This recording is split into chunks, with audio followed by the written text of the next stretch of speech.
throw to second. Pat Joe lays it down. High and tight.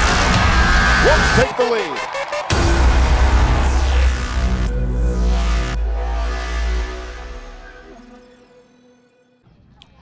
Good afternoon and welcome to Grand Canyon University. We are at Brazil Stadium, the final home game of the year for the Lopes, and they welcome in the San Jose State Spartans. It is the final game in Brazil Stadium. The stadium getting a full makeover for next season.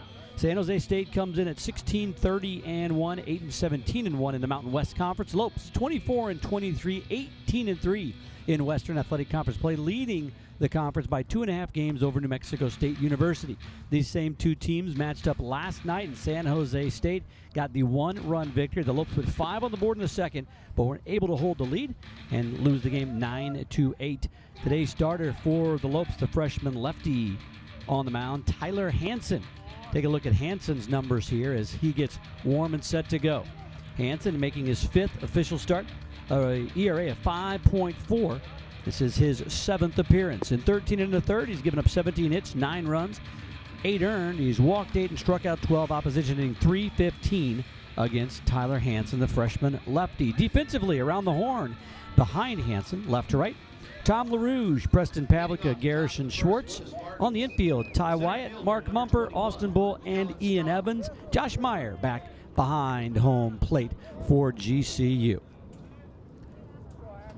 Kellen Strom, Chris Williams, Josh Nash, the first 3 up for San Jose State. The same first 3 that San Jose State started in the lineup last night. First pitch in there for strike 1, and we are underway. 2:03 official start. Senior day here. The Lopes honoring A.J. Franks prior to the ball game. Tried to check his swing, went around. Actually was right in there. 0-2 the count. So Hansen pounding the strike zone. We had a little bit of issue with that last night after the 3rd inning. The first 3 innings by Gabe Benavides were stellar. Faced 1 over the minimum. Strike 3 called on the outside corner, and just like that, Strom is down on strikes. Boy, that one looked pretty good. Strom took it all the way. Seemed a little surprised that was called strike 3 by home plate umpire Jake Uhlenhop. Uhlenhop behind home plate, Mendoza at first, John Flanagan down at third. Chris Williams at the plate. Williams hitting .289 on the year, 4 homers and 17 RBI. He was 3 for 4 with 2 runs and a ribby in the ballgame last night. Strike on the outside corner. So everything is strike thus far from the freshman lefty Tyler Hansen.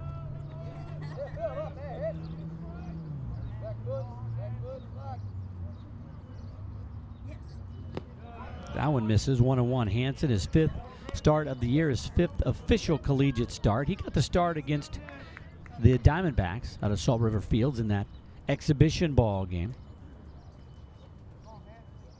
Doesn't count as an official start for him, though, being an exhibition. Fastball inside misses. 2 balls and 1 strike now. Count to Chris Williams.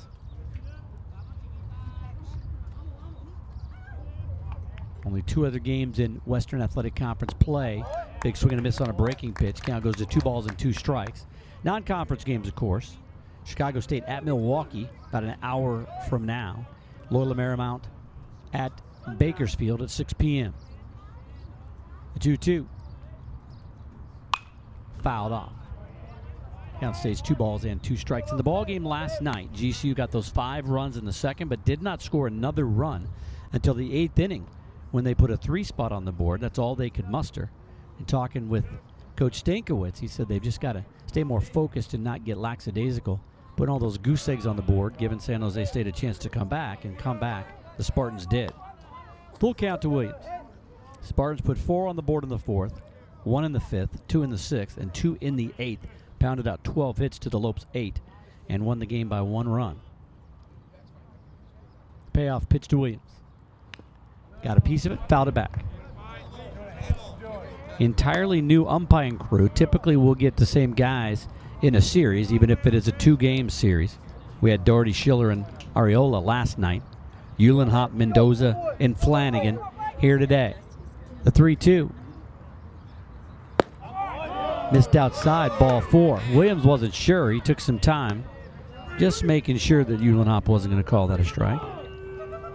So after the first 3-4 pitches were right down the zone. Williams walks. And Williams has been aboard, 3 times in the ballgame, 4 times in the ballgame yesterday, with 3 singles and a walk, and then on board with his first at-bat here.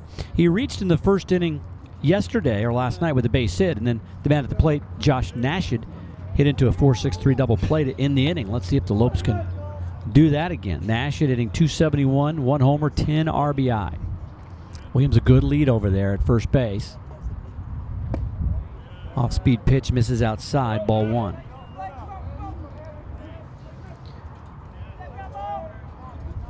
Williams in the 5th inning last night singled, went to second on a single by Nashid, then moved to third on a balk and came home on a wild pitch, truly manufacturing that run with the Spartans.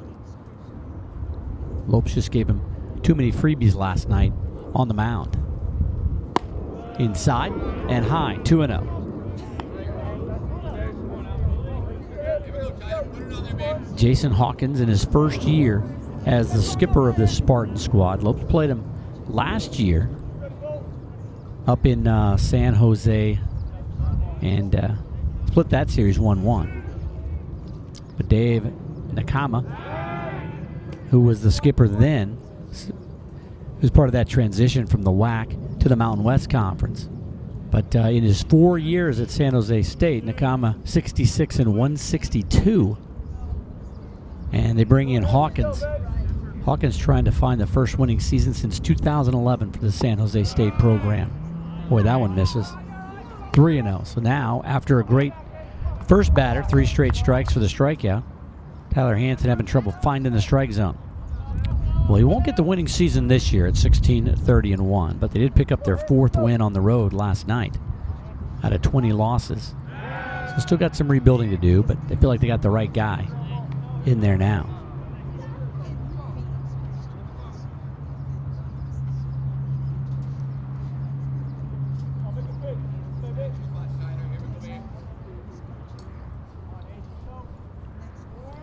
Hawkins was with Utah the last 2 years. Throw over and Williams dives back.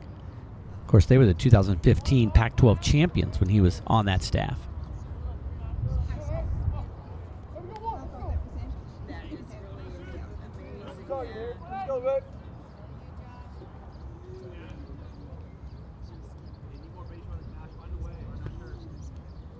The 3-0 pitch.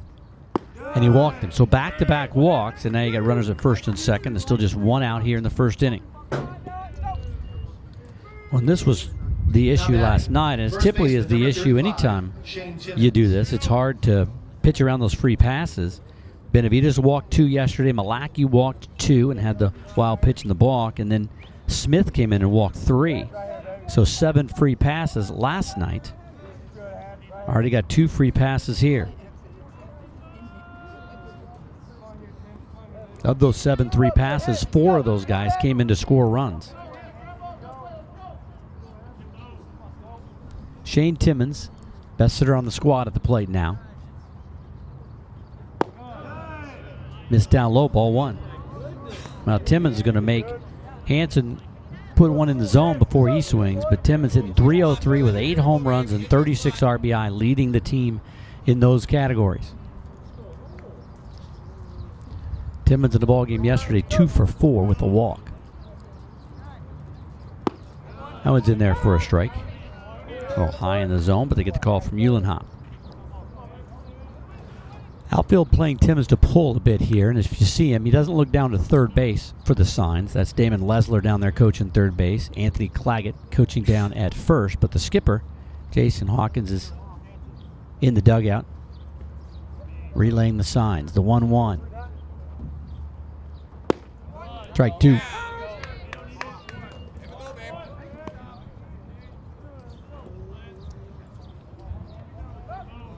San Jose State has a couple of series wins in the Mountain West Conference this year. In the Mountain West, teams play each other in 2 series per season. The 1-2. Ground ball to short. This could be to Mumper, to Bull. Back to Ian Evans, and that is the twin killing, and Hansen pitches around the 2 walks after the strikeout to the leadoff man. No runs, no hits, no errors, and one left on base.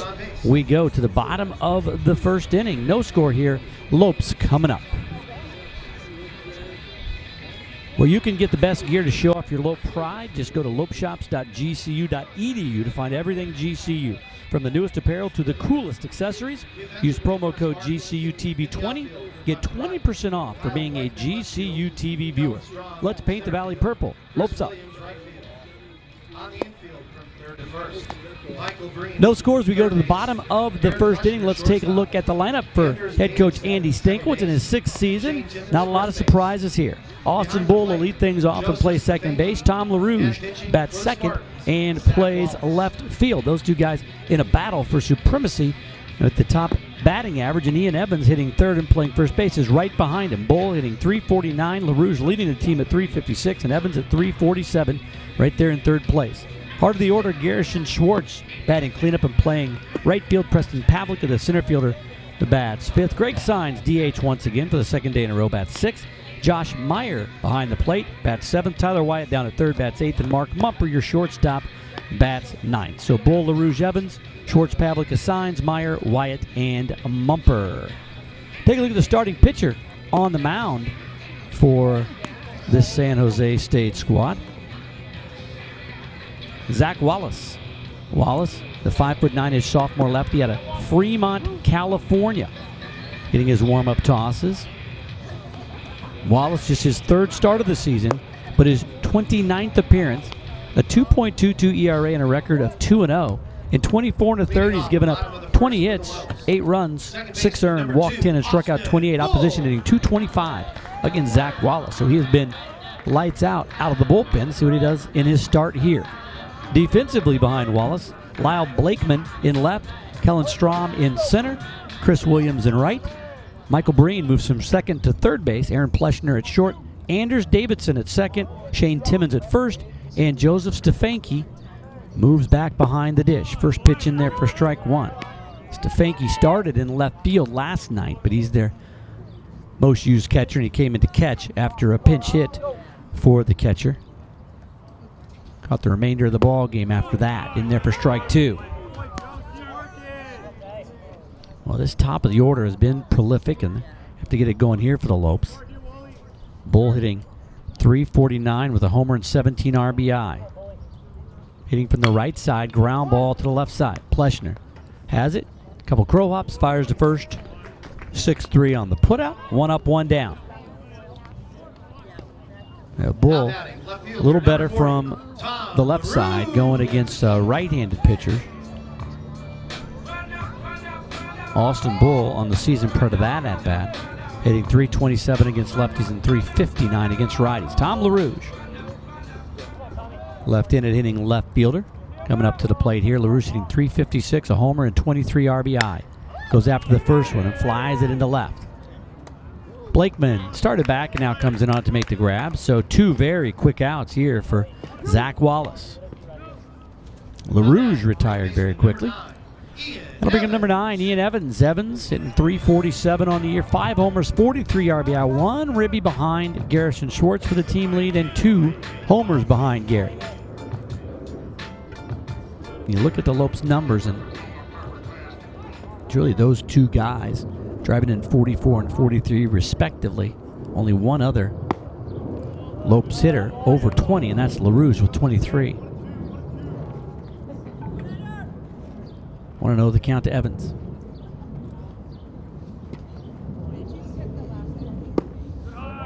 Now in Miss Lowe. Evans 2 for 5 with a couple of RBI in the ball game yesterday. Ian came up in the second inning, hit a double into right center field, scoring Bull and LaRouge. 2-0. In the dirt, 3-0. Well, it was the second batter of the game that Tyler Hansen couldn't find the strike zone against. That was Chris Williams. He walked Williams and Nashud right here now after 2 quick outs. Wallace trying to be very careful with Ian Evans. He's having trouble finding the zone too, and he walked him on 4. Well, it looks like a pretty tight zone so far for Muhlenhop. It's pretty consistent though. Garrison Schwartz at the plate. Gary, 298, 7 homers, 44 RBI with 2 outs here. See if he can get a base knock and keep the line moving. Gary was 1 for 4 with an RBI in the ball game yesterday. Garrison coming off of a fantastic 3-game series with Seattle. Tried to check his swing, and he did. 1 ball, no strikes. Gary hit .556 with 7 runs, 2 doubles, 2 homers, and 4 RBI in that series against Seattle. Lopes won it 2-1. Lost the first and won the last 2.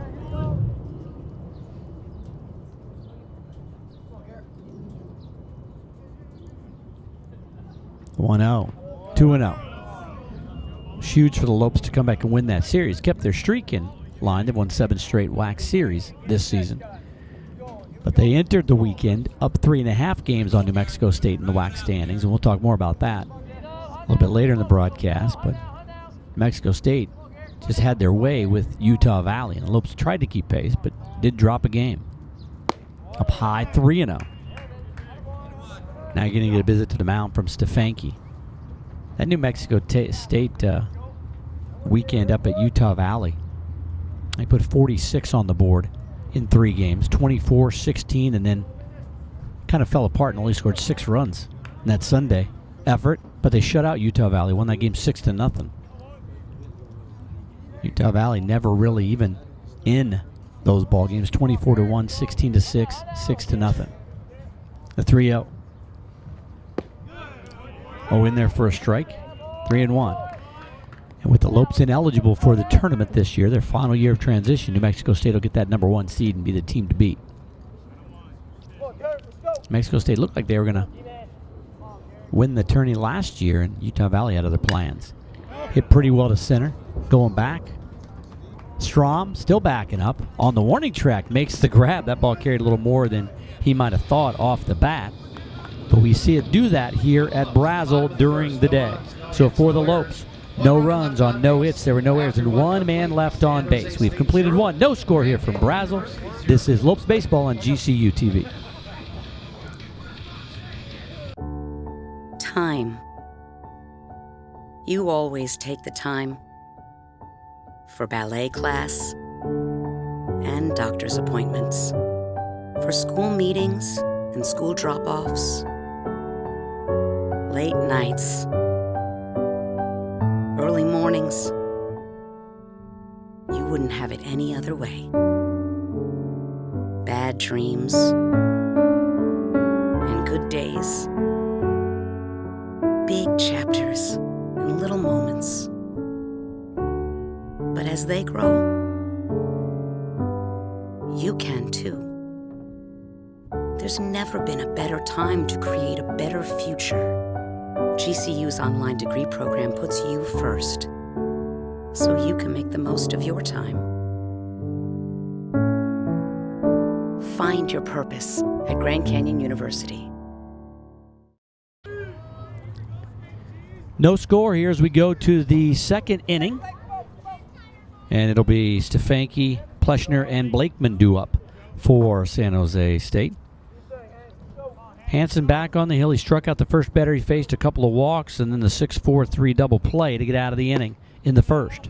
Framed by Meyer, but outside, ball 1.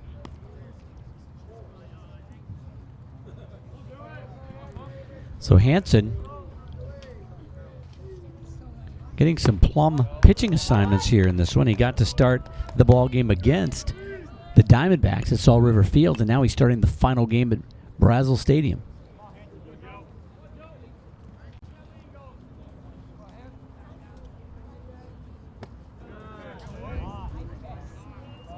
Two and 1 the count.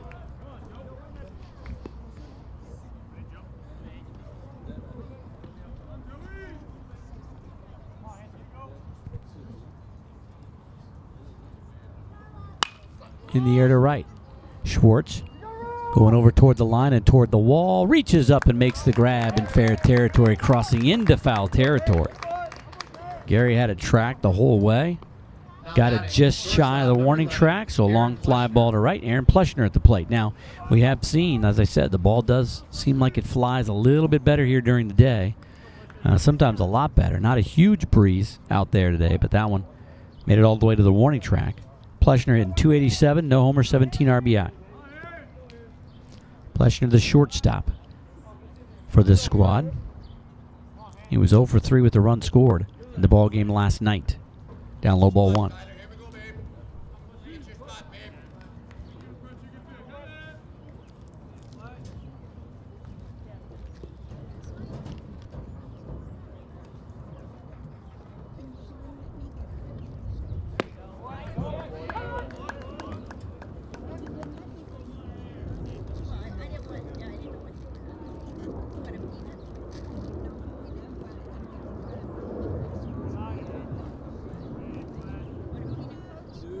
One. Down low, 2 balls and 1 strike.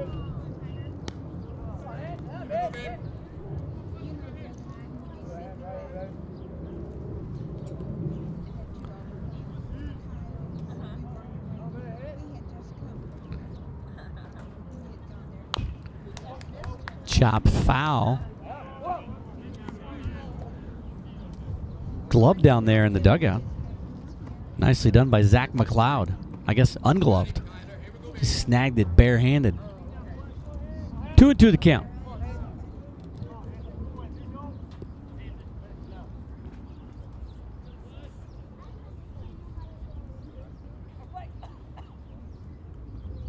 Up high, count goes full. 3 balls and 2 strikes to Pleshner.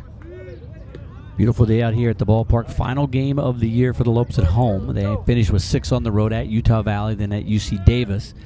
About 77 degrees, only get up to about 78, 79 degrees by the end of this game. Strike 3 called high and outside. It looked a bit high and outside. Pleshner thought it was high and outside. He was 3 steps down, but no such luck. The Lopes get the call. Uhlenhop gives the second strikeout to Hansen. Both looking. Caught the corner, up and away. That'll bring up Kyle Blakeman. Blakeman did not play in the ball game yesterday.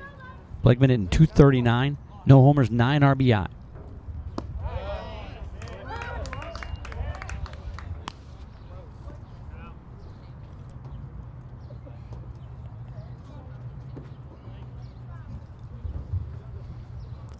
The 0-1.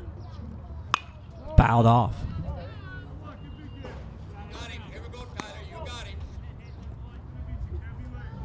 Blakeman, 6'3" junior out of Sacramento City College. 0-2. Down low. 1 ball, 2 strikes. So Hansen trying to work to the minimum here.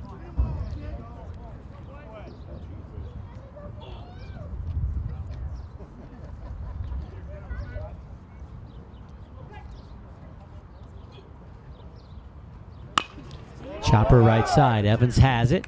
Hansen gets the feed, steps on the bag, and that's the inning. Nice little 1-2-3 inning there from Hansen.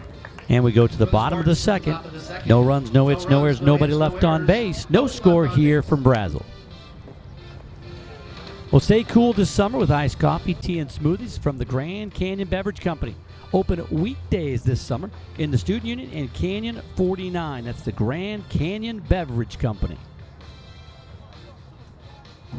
We mentioned this is the final game here at Brazel Stadium, and there's the man himself, Coach Brazel. His wife sitting next to him, the spot they typically come to and watch so many ball games here. And Coach B got to throw out the first pitch earlier today. Coach Stankiewicz doing the job behind home plate.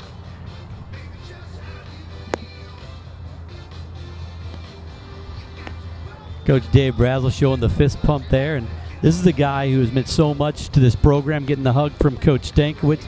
Coach Brazel, the first baseball coach in school history, led GCU to its first NAI National Championship back in 1980, a member of the American Baseball Coaches Association Hall of Fame. Coach B, NAI Coach of the Year, has his number 20, retired in 1982. Stadium was named in his honor in 1987. And during his tenure as head coach, he saw Frank Snook and Tom Tellman become the first 2 alumni to reach the major leagues. Coach Dave Brazel. Final game here at Brazil Stadium, and then getting a phenomenal facelift, making a new state-of-the-art baseball stadium. Wonder if Coach Brazil had any idea that would be in the works back in 1953 when he got the whole thing going. Preston Pavlica, Greg Sines, and Josh Meyer do up no score here in the bottom of the second. First pitch to Pavlica in there, strike one.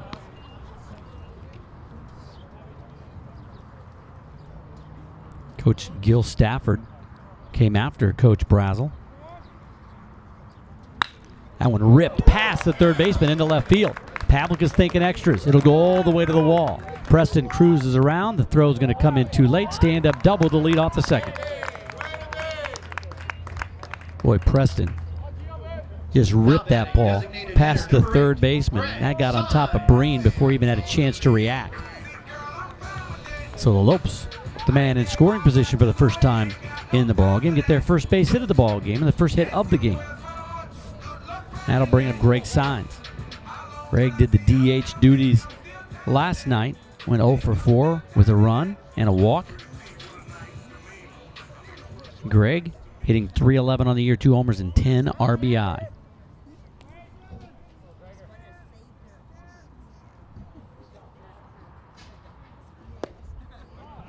Missed, ball one. Well, they've got to be careful with Pavlica out there. We saw Preston in the ball game last night get aboard with a walk in the third inning and stole second and stole third. He was aboard with the leadoff walk in the second. Had those 2 swipes and then didn't advance any further. We were joking that he might just steal home after stealing second and third, and he probably should have. The next 3 guys couldn't get the job done and get him in. So now Pleshner trying to keep him a little bit closer. The 1-0. Ground ball right side. That's going to get through. Let's see if they try to score. Manny Stankiewicz is going to hold him up as Williams comes up firing. A good throw into home. That would have been a very close play. Williams on it quickly, so Coach Stankiewicz holding him up. Runners at the corners. Back-to-back base hits to start the second. That'll bring up Meyer. The chance to give the Lopes the lead and put the first runs on the board. Great job by Sines. Boy, that pitch looked like it was on the outer half, but just let it come all the way into him. Kept the hands in and shot it into right field. Good play by Williams out there in right as well, man. He got on that thing in a hurry. Coach Stankiewicz coaching third for the first time in his 6-year tenure here at GCU. Of course, he coached third, I'm sure, many times in the minor leagues, but also when he was at Arizona State University across town, he coached third for Pat Murphy, was on that staff. First year, Coach Stankiewicz decided he wanted to be out of the dugout when the Lopes had the bat in their hands and coaching third. Josh Meyer at the plate, redshirt junior catcher. Breaking pitch in there for strike one. Josh, 239 on the year, no homers, 12 RBI. Talked about Coach Brazil, started the program in 53, went to 1980. Stafford amassed 760 victories at the helm from 81 to 2000. Won 3 NAIA championships, 81, 82, and 86. The 0-1. Another breaking pitch. That stayed up, 1-1. Dave Stapleton took over after Gil Stafford, and then Andy Stankiewicz taking the helm 6 years ago, the 4th coach in program history. Stankiewicz took him to a Division II College World Series in Cary, North Carolina in 2013 and won the Western Athletic Conference regular season in 2015. Leads the conference here in 17.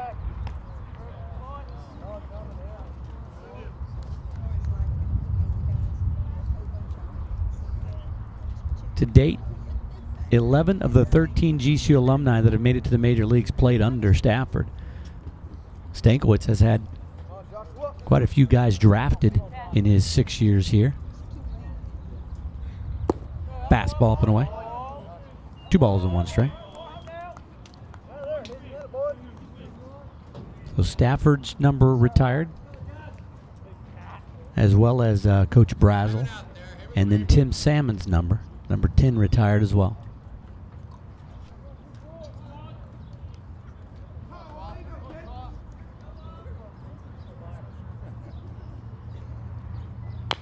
Chopper foul, 2-2.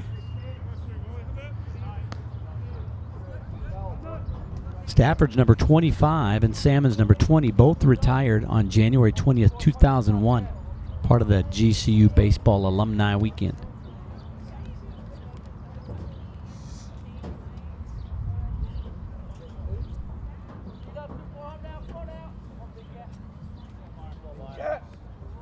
The 2-2 to Meyer. Runners at the corners, no score here in the second. Nobody out still. Throw over and Signs back. Greg Signs 1 for 2 in stolen bases. Big gap on the right side of the field with the first baseman Timmons holding the runner on and Davidson very close to the bag at second. So a lot of room over there. The 2-2. In the air to center. Strom coming in on it. Pretty shallow. Pavlica's going to try to score. Throw's going to come to the plate. And Pavlica, without a slide, comes in to score.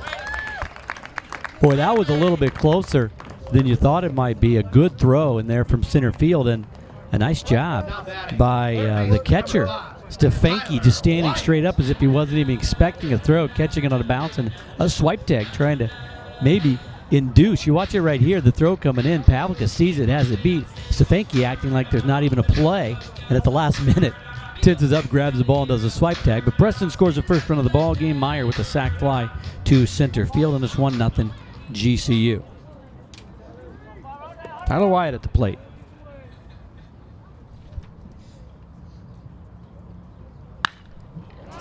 Wyatt hits one deep to left. Going back, looking up, and it's gone. A 2-run shot. 3-0 GCU. Wyatt got into one. The left fielder, Blakeman, looked for a moment like he had it measured, and that just ball continued to travel over the wall. 3-0 GCU.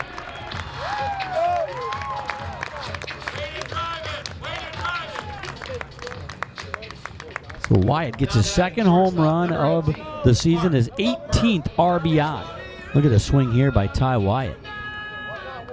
Just went down and got that. Nice compact and good extension there. Signs comes in to score. Wyatt scores. Just one out. 3 runs on the board. Mumper bunting. Be a tough play for Stefanki. Throws it. It's high and wide. Mumper safe. And then Mumper tagged at first base. They just wanted to make sure he didn't turn the wrong way. So Mumper aboard with a now batting, second baseman Austin Bull. They're going to call that an E2 on Mumper, or for Mumper to get him aboard. So the air is going to go on Stefanki.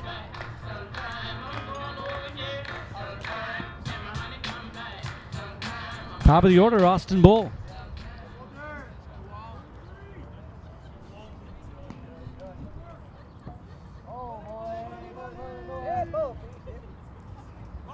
Bull bunting. Down the line, foul. So Lopes applying the pressure here. Mumper on the run with Bull bunting. Lopes up 3-0. If you look back at the box score yesterday, it was the bottom of the second. The Lopes scored 5 runs in that one, but did not score again until the 8th. In that second inning, the Lopes sent 9 to the plate, and it was Preston Pavlica who started that inning as well. Fastball in the outside corner for a strike. In this inning, Pavlica doubled.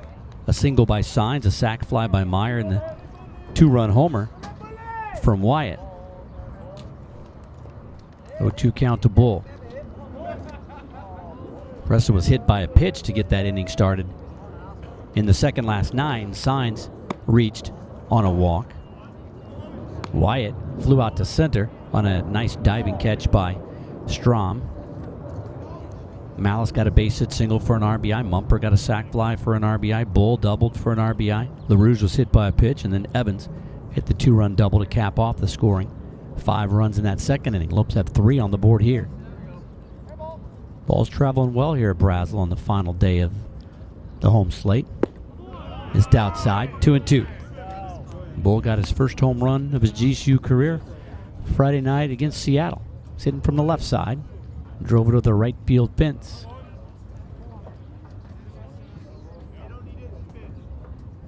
Already action in the pen for the Spartans. Fouled off right side. That looks like it's going to get out of play, and it does. Josh Zenger, the freshman righty out of Gilroy, California, and Palma High School, up warming in the pin.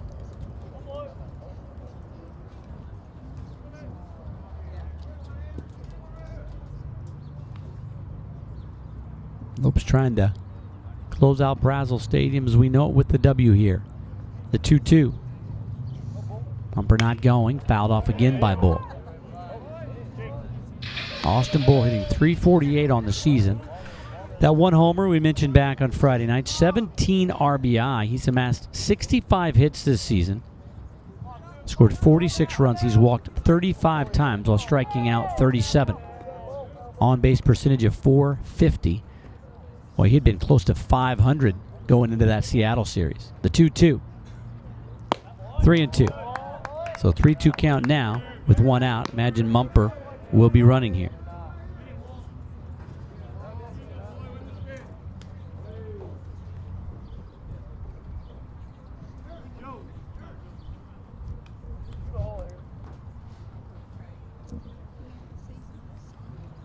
A 3-2 pitch. There goes the runner. Shot through the gap that the shortstop Pleshner vacated. Mumper on his horse. Boy, he was scored. Now they're going to try to score him. The throw came to second. Now it's coming to the plate. Slides in, and he's out at home plate. I think he got in there. We'll have to watch the replay. Coach Stankiewicz didn't have the stop sign on, but Mumper was cruising into, looked like Mumper was cruising in to slow down and to restart. We look at the throw here on the replay. Yeah, and Mumper got his foot in there. Bad call there by Mendoza. But Lalo came down from first base and made the call. I think he missed one there, but base hit single by Bull. Thrown out at the plate for the second out is Mumper, and that'll bring up LaRouge. Well, it looked like out there in left field, they took a little time getting the ball back in. And when misses outside to LaRouge, who flew out to left his last time up. Took a little while getting the ball in, and Mumper was off running, stealing on the play, and man, really got a great turnaround second. I think he got on top of Coach Stankiewicz maybe a little bit sooner than they expected, and slowed down, broke stride, and then Coach gave him the base hit to right field. Bull's going to stop at second. Looked like Coach Stankiewicz realized he could push the action a bit, and now you see Coach Stankiewicz down there at third. Right after that base hit single, he kind of smacked his hands together and kicked the dirt as if to say, yeah, I think I might have ran us out of an inning there on that one. But Mumper broke stride rounding third, and that was the difference. Made that play close enough that Mendoza made the out call. Back-to-back base hit singles here by the top of the order. We're going to get a new pitcher here.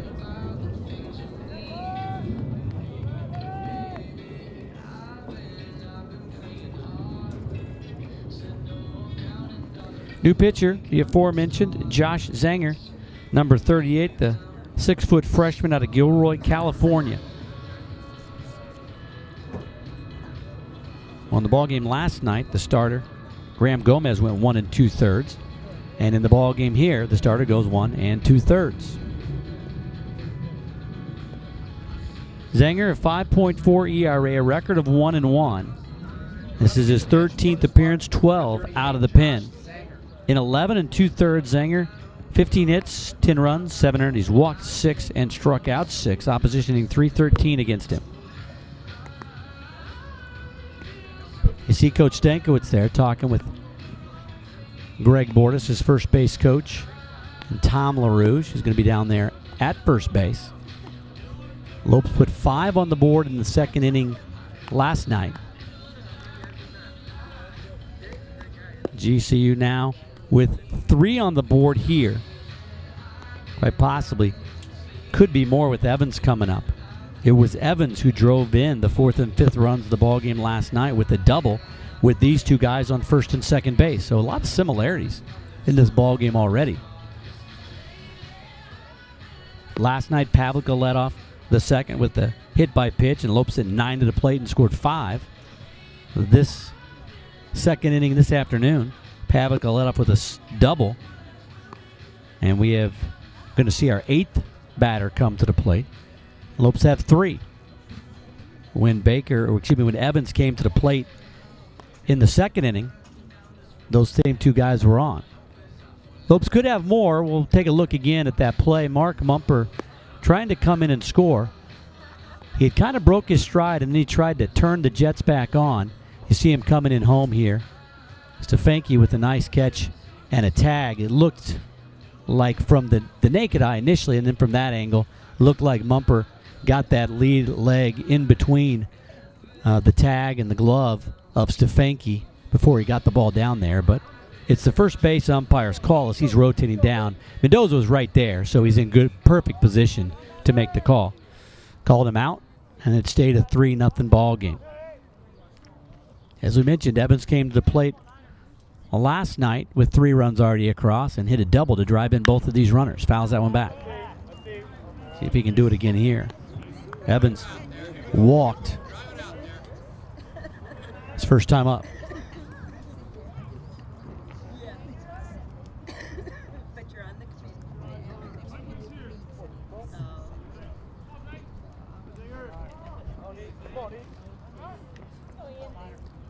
The 0-1 from Zanger, who threw it behind him. The ball goes all the way to the backstop. Both runners move up on the wild pitch. Man, that one just must have slipped out of the hand there. You just don't see him miss that much. We did see one go behind a batter last night. That goes to 1-1. A few other folks taking a look at that replay, and it definitely looked like Mumper got the lead foot in there between the legs and in front of the tag. But as I said, Mendoza was there. I'm not sure if he was blocked by it or what, but made the call very demonstratively. Lopes with a chance here, 1-1. Count. Ground ball to second. Should be the inning. Davidson over to first, and that is the inning. Hopefully that call won't come back to haunt the Lopeses. Ian Evans grounds out for 3 on the putout. For the Lopes in this one, though, 3 runs on 5 hits. There was 1 error and a couple left on base. We've completed 2, 3-0 GCU. This is Lopes Baseball on GCU TV. Founded on the belief that the entrepreneurial dream is an engine that drives innovation forward in a global marketplace, the Colangelo College of Business educates and develops values-driven business leaders. Our graduates exemplify the principles of servant leadership and entrepreneurship. GCU's strong Christian identity informs the education you receive, integrating our Christian values with the business curriculum. The college features more than 25 programs from the bachelor through the master's level, catering to traditional, evening, and online students. These programs serve a diverse set of aspiring business professionals who not only learn in the classroom, but gain real-world experience operating actual businesses. Our students also receive unique access to Jerry Colangelo's legendary experience, leadership, and connections throughout the business world. Find out more at gcu.edu/business.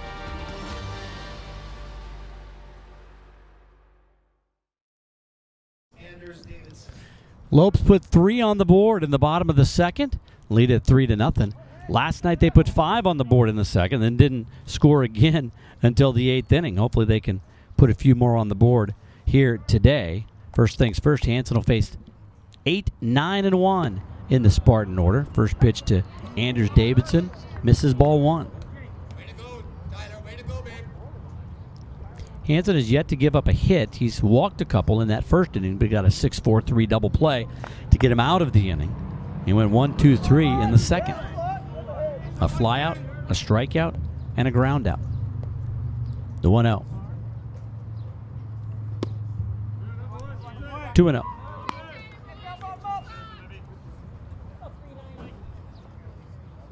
Lopes sent 8 to the plate in that second inning.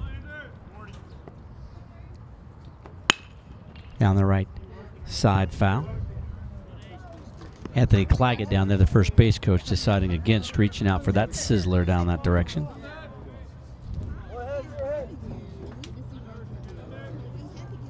I know. Lopes heading to Orem, Utah, Utah Valley this weekend. Chop foul.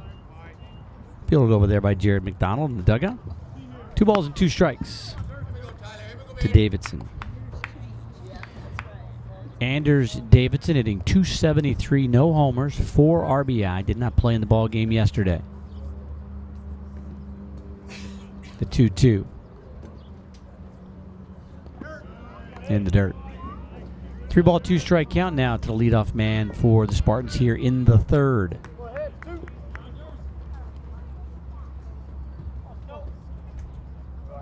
Of course, we were talking about the coaches. Coach Brazel throwing out the first pitch here, and Stafford.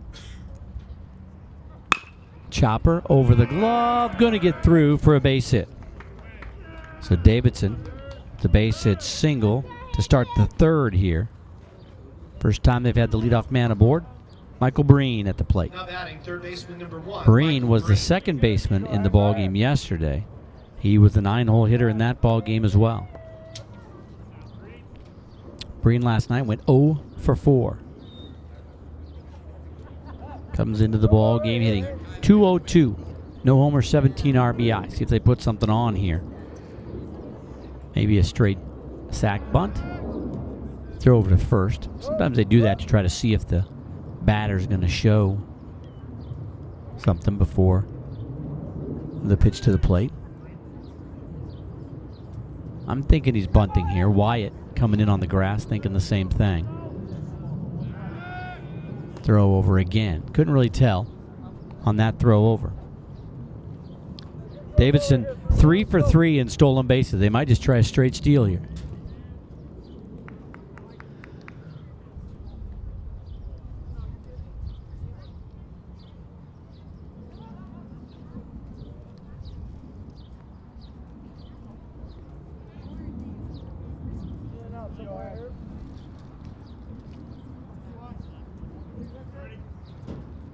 Not going and not bunting. Tried to lean into it and catch it off the lead leg, but it goes for ball 1, 1-0. Well, after Brazel, Stafford, and Stapleton, when Stankiewicz came in, he's in his 6th season now, had some really good seasons. 2012 and 13 as the Lopes were still in Division II play. Went to the D2 College World Series in 2013. And then Coach Stankiewicz guiding them back into Division I play. Of course, when GCU went from NAI to Division II back in early 90s, they went D1 in baseball. Everything else went D2. I believe in the CCAA eventually, but Lopes, members of the WAC back then, a very different WAC, as that one's whacked into left field for a base hit. So the first two, the 8 and 9-hole hitters for the Spartans, get base hits off Hansen. Nobody warming up at the pin for GCU. Top of the order, Kellen Strom. So good speed out there with Davidson on second, 3 for 3 in stolen bases. Breen, 1 for 1 in stolen bases down there on first. So now with your leadoff man, Strom, do you consider dropping down a bunt here to put 2 in scoring position, or do you continue to go after Tyler Hansen, the freshman, who's having a little bit of trouble here in this third inning?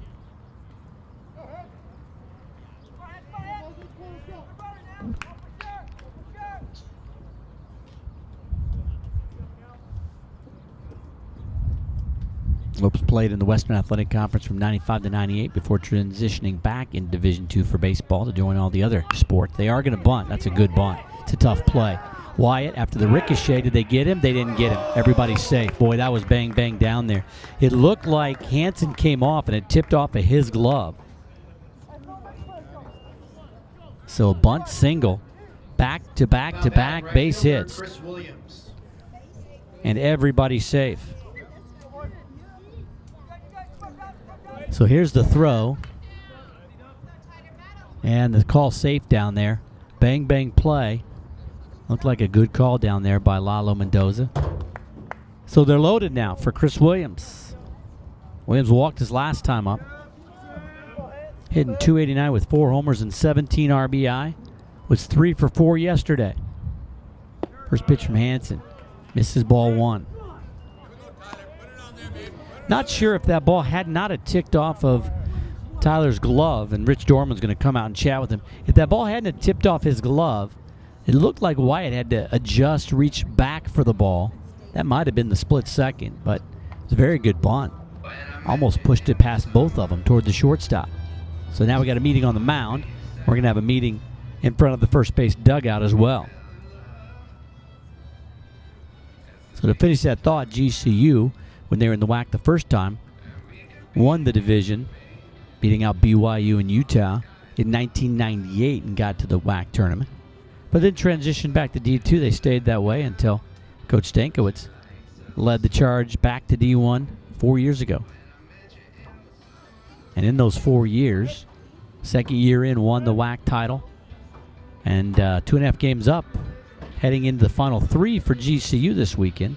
Final 6 left for New Mexico State. That's the only team that could really catch the Lopes.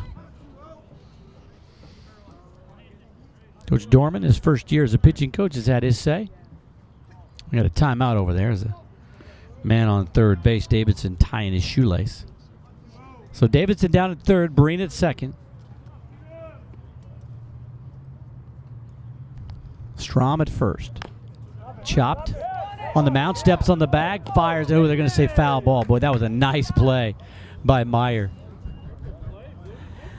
It looked like it hit home plate, and he jumped up and snagged it quickly, stepped on home plate for the force out and threw down to first. But home plate umpire Jake Uhlenhop saying, nope, that's a foul ball. Count goes to 1 ball and 1 strike.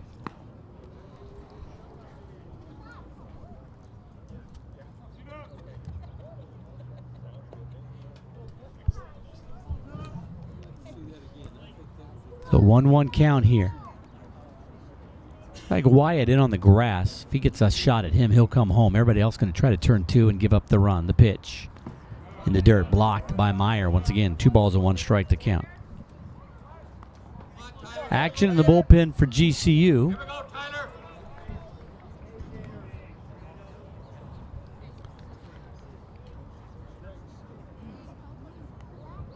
Josh Sieglitz down there warming up. Thought for a minute it might be Michael Jordan, but it's Josh Sieglitz down there. What was his number in baseball, Jordan? It wasn't 23, was it? What was it? 45? How did you know that, Paul? Off the glove, 3-1. Is that common knowledge? Should I have known that? Is that pretty common? No? Just another useless piece of trivia that impresses people like me in the press box? 3-1 to count.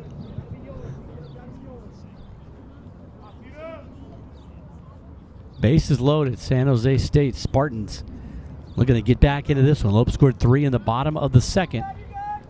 Nobody out here with the sacks full. Heart of the order coming up.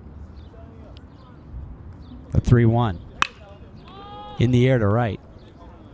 Drifting back. Gary's going to make the grab. Should be deep enough. Throw's going to come into second base. Gets by Mumper, but backed up there by the third baseman Wyatt. So the sac fly puts the Spartans on the board. 3-1 your score here. Chris Williams, the sac fly to right. Williams picks up another RBI on the year. He's got 18 now. That'll bring up Josh Nashid. Nashid, 1 homer and 10 RBI with runners at the corners as Davidson came in to score. Breen went ahead and took third. Strom stayed put at first.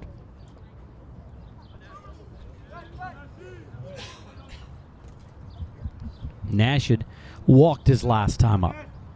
Well, the Lopes got an inning-ending double play in the first. See if they could get it again here.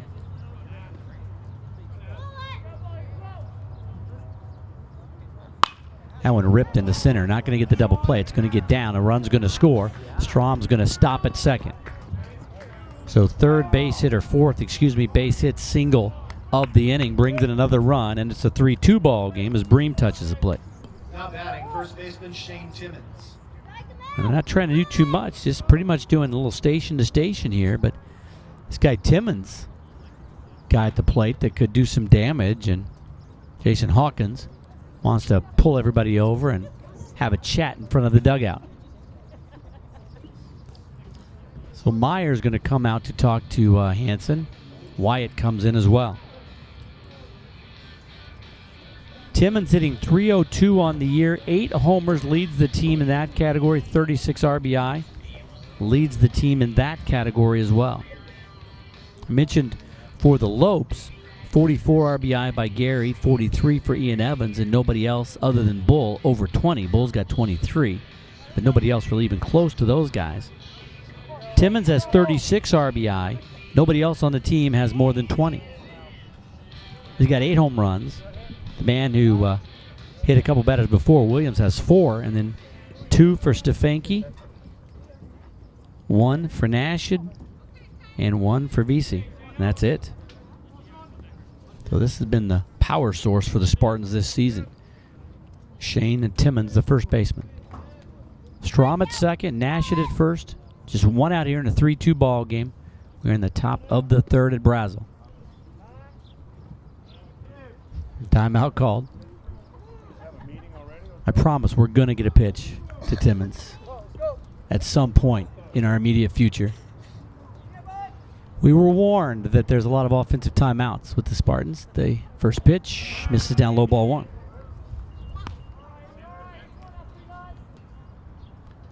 Coach Hawkins going through the signs down there in front of the dugout.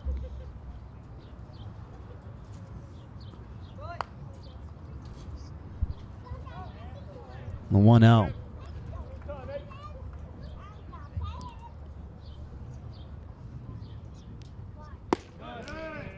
Two and 0. This might be Tyler's last hitter here, as Sieglitz looks to be ready to go down in the bullpen.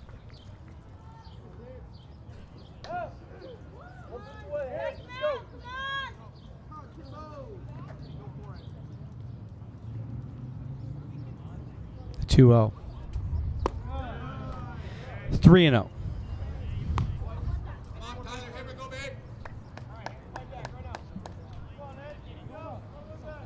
Well, Hansen walked 2 in the first. He was able to get out of it with a double play.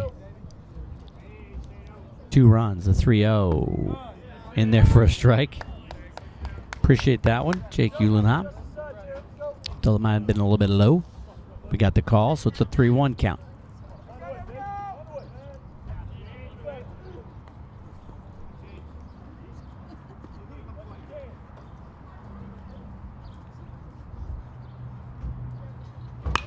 Fouled it off, that one. Too close for Timmons to take, so Hansen back in it. 3 balls and 2 strikes the count. Got him, Tyler. Here we go, babe. Strike him out. Go ahead. Go, red ball.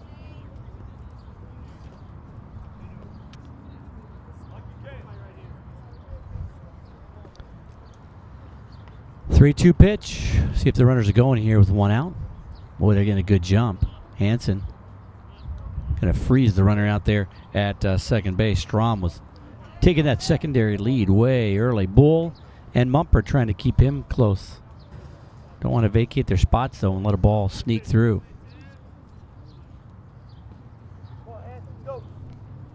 3-2 pitch. There go the runners. Chopper to short. Not going to be able to turn 2. Glance at the runner at third. The throw over to first for the out, but both runners move up, and there's 2 down. Well, that's why you start the runners on those 3-2 counts. Now batting, catcher, Joseph Stefanski. Stefanski at the plate.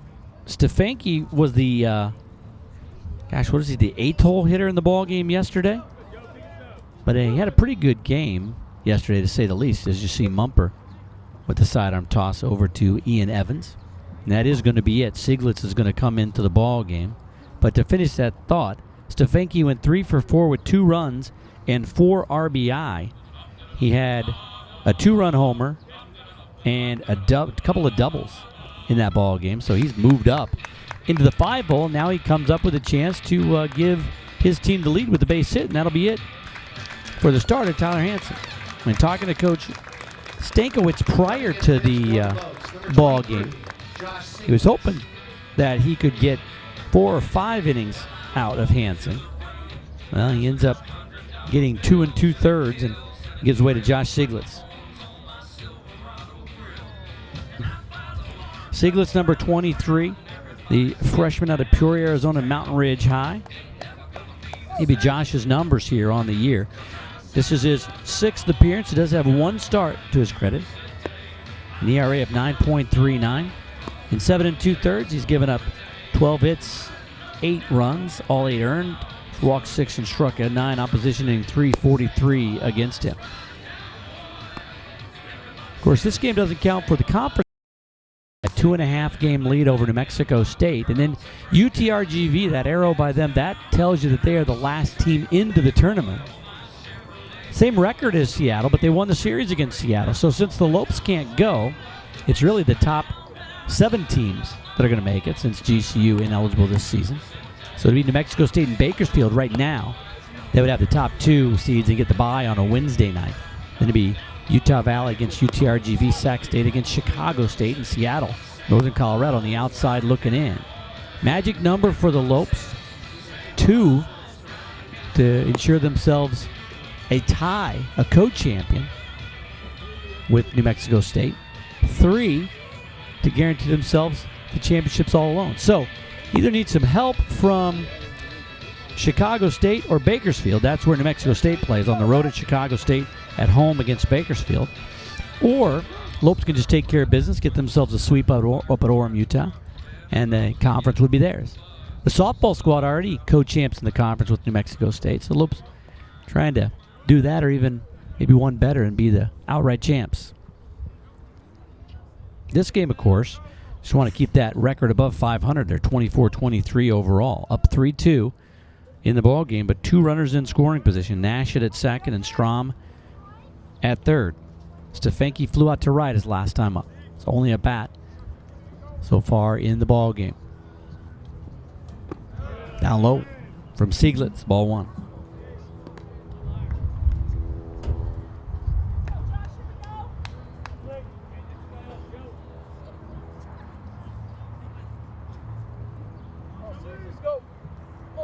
Talked about last night that I thought that Seattle team, as they were taking it to Washington, ended up winning that game last night against Washington. Inside ball 2. I thought they might be kind of a dark horse team. Most of the folks seem to think that it's Bakersfield that could give New Mexico State the most trouble. They're really hitting the ball well. Didn't see him play great down here at Brazil, but that was earlier in the WAC season. They're at 11-7, and New Mexico State at 14-4.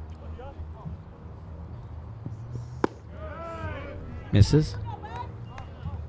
If you go back since when the Lopes got in, that was the first year you had the regular season champs be the tourney champs. That was Sac State. The next year the Lopes won the regular season and couldn't compete, and Bakersfield won the tourney. And then last year Seattle won the conference and Utah Valley won the tournament. And they're for a strike, 3-1. So if the Lopes win the regular season, it would be the 3rd year in a row that a different team represented the WAC by winning the tournament. 3-1. Walked him, bases loaded. So Sieglitz comes in and walks the first guy he faces. That'll bring up Pleshner with the bases loaded. Aaron Pleshner struck out his last time up. He was heading down to first base. They called strike 3. So Hansen gets the start in this one and goes 2 2/3. He's responsible for the runners at second and third. Sieglitz, just into the ball game, is responsible for the runner at first, Stefanke. First pitch almost hit him, turned away. Now Meyer going to go out and talk to his freshman righty. Hansen going to come in too and offer his 2 cents. Pleshner hitting .286 on the season. No homers, 17 RBI.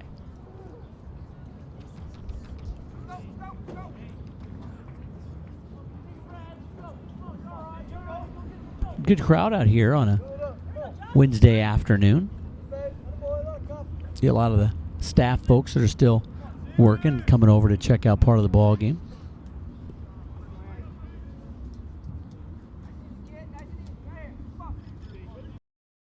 Loaded the 1-0. That one breaks in there for a strike. Pleshner was turning back out of the way again, but that either a cutter or a slider came right over the inside part of the plate.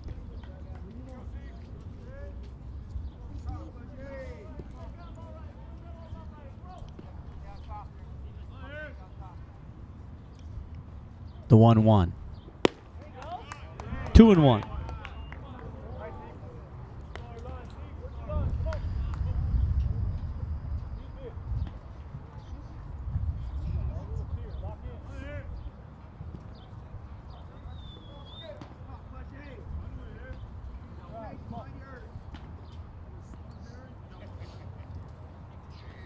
Freshman righty checks the runner, the 2-2. Line drive, Mumper's got it. That's the inning. Thought he might sneak it through off the bat, but it floated out there for Mark. He makes the grab. But a couple of runs come across on 4 hits, all singles, no errors, and 3 runners left stranded. We go to the bottom of the third. Lopes up, 3-2. Spend summer 2017 working towards your future career by investing in yourself with the Career Impact Center's job and internship opportunities. Find your own career-making opportunity today. Check out gcu.edu/career services. That's gcu.edu/career services.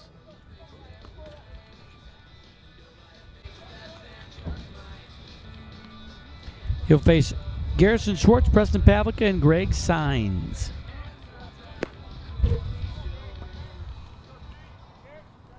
Wind picking up a bit, blowing toward the right field foul line. About 10-mile-an-hour wind. It's about 80 degrees here.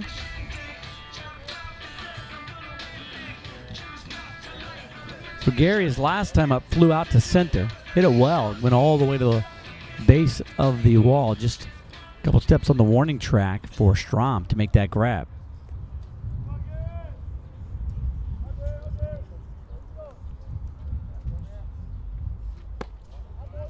Ball one outside. Gary hitting 296, 7 home runs, 44 RBI. 1-0. In the left. It might get down, get to the wall. It does. It's going to roll all the way to the wall. Schwartz on his horse. He's going to cruise into second base with a lead-off double, his 17th double of the season. And just like the inning before, the Lopes leadoff batter doubles to start the frame. Pavlica at the plate now. He's the guy who led off the second with the double. Inning ago, that leadoff double led to 3 runs, and they sent 8 to the plate. See Gary just cruising into second base. Boy, 17 doubles on the season for Garrison Schwartz. Pavlica hitting 276, 2 homers, 15 RBI. Big swing and a miss on a high fastball.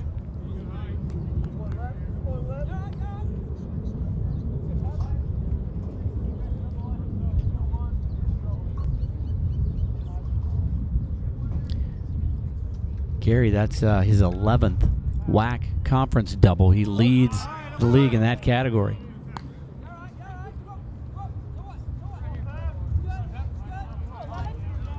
0-2 count to Pavlica.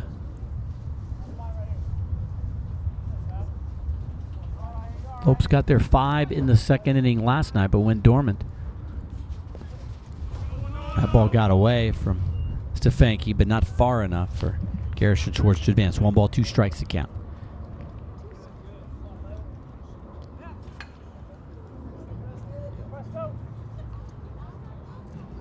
Looks like number 27, Cameron Coip. The 2-2. Gary takes his lead. Big swing and a miss. Struck him out. So Pavlica goes down on strikes for the first out of the inning. First strike out of the ball game for the Lopes. Gonna bring up Sines. Sines did a base hit single his last time up. That moved Pavlica down to second. Greg came in to score on the 2-run homer by Wyatt.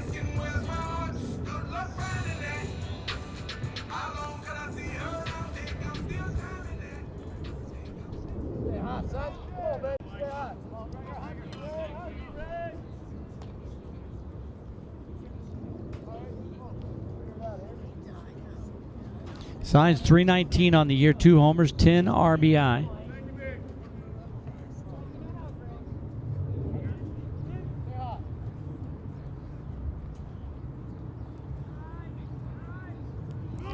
Runner started to go. The pitch high and tight. Almost hit him as signs was showing bunt. 1 ball, no strikes. Greg was the DH in the ball game yesterday. He looks down to get his signs from his third base coach, Andy Stankiewicz. Greg was 0 for 4. He did walk and score a run in that ball game. That came in the second inning when they put 5 on the board. The 1 out. 1-1.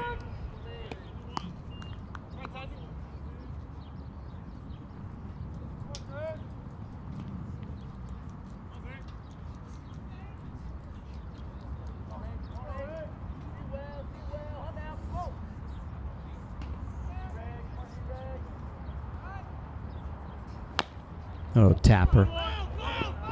That's a foul ball. 1 ball, 2 strike to signs. Greg in his junior season here at GCU. Been primarily used as the DH. Got some playing time at second base and first base earlier this year. Played some first base last year as well. His freshman year, he hit .270. And we're out to that, helping the team to the WAC championship. .278 last year and hitting .326 this season coming into this series. The 1-2. Chased one. Gonna have to make the throw down to first, and they do. So after the leadoff double by Gary, back-to-back strikeouts. There's 2 down. Myers gonna need a base hit, had a sac fly. In the second inning,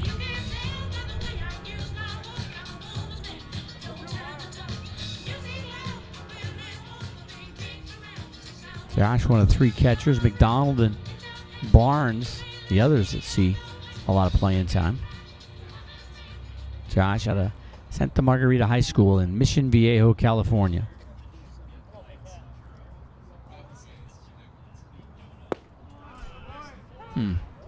On the corner. Strike 1. Josh's brother Nick's a catcher, plays at Cal Poly.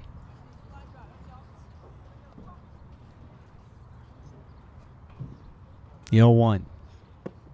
In there for a strike, 0-2. So the slider a couple of times.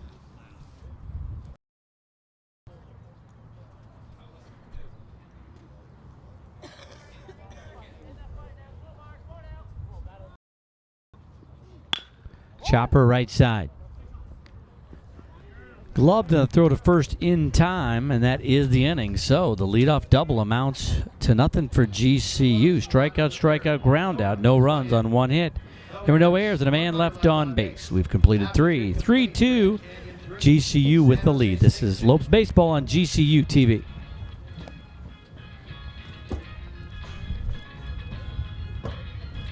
Learn the art of hospitality management at Grand Canyon University, right in the heart of Phoenix, Arizona, a top tourism market bustling with opportunity for our hospitality students. Join the student team at GCU Hotel, delivering unmatched service plus beautiful amenities like the Oasis Pool, full-service fitness center, Canyon 49 Grill, and the artisanal coffee and teas of GCPC. Enjoy hands-on training, leadership opportunities, and learn golf management on the rolling greens of GCU Championship Golf Course, featuring over 7,200 yards of expansive tees and tree-lined fairways. Plus, a brand new luxury clubhouse, golf pro shop, and restaurant. Across every enterprise, hospitality management at GCU is your chance to network, learn, and grow. Find your purpose at Grand Canyon University. Private, Christian, affordable. Visit gcu.edu.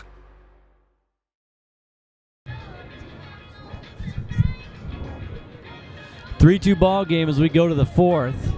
Sieglitz on the mound to start the inning, waiting for his catcher. Meyer made the last out of the inning, so he's a little bit late to get out there and get the last warm-up toss. Well, it's going to be the bottom third. Blakeman, Davidson, and Breen due up for San Jose State. Leading off the top of the 4th for the Spartans, left fielder Lopes scored there, 3 in the 2nd. The guests answered in the top of the 3rd.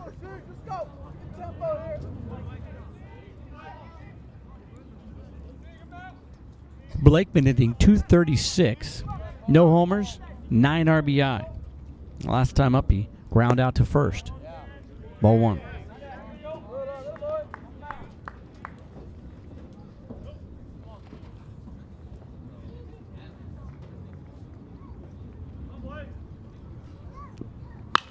One hit near to left. Got under it, and LaRouge makes the grab for the first out of the inning.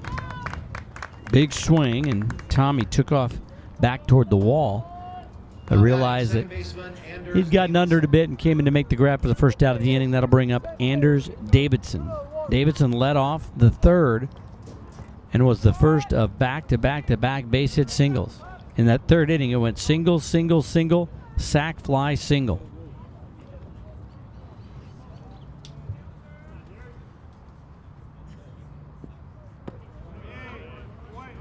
Davidson hitting .304 on the year, no homers and 4 RBI.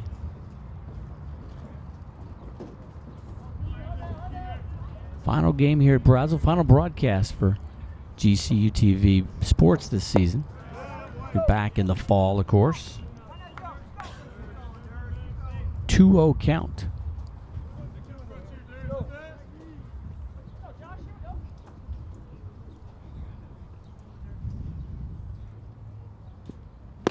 Big hack at that one. 2-1. Now Siglet's on the mound, the second pitcher of the ball game. Both teams have gone to just one reliever so far. 3-1. No action in either pin, but there are arms down there, as there always are on midday ball games.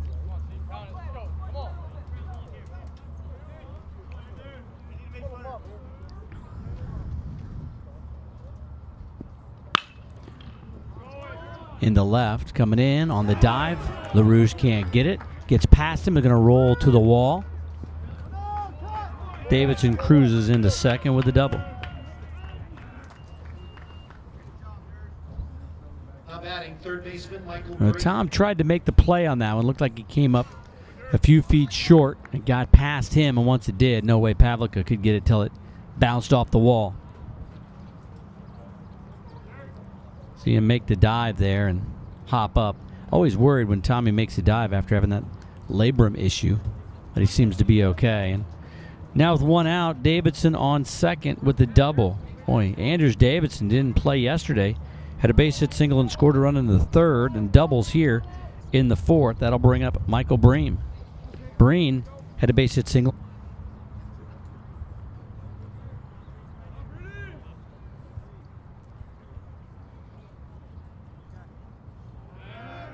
Spinning around, the runner gets back to second.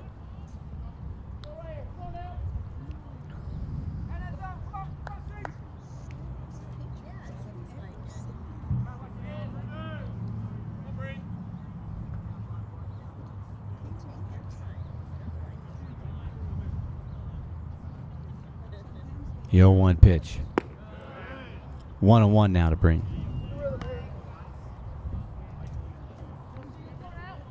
Just in the fourth inning here, top of the fourth. 3-2 ball game. Lopes out hitting San Jose State 6-5.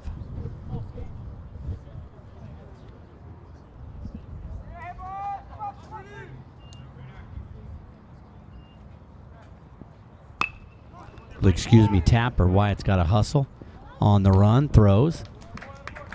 Second out of the inning. Davidson moves up to third. Center fielder Kellen Strom. That'll bring the top of the order in Kellen Strom. Well, 4 of those 5 hits they've amassed were all in that that third inning. 3 singles in a row, the sac fly, and then a single by Nashid. Prior to that time, Hansen had been pitching pretty well. A couple of walks in the first inning and the 1-2-3 inning in the second. Strom, first pitch, breaking pitch that did not break. Runners at the corners.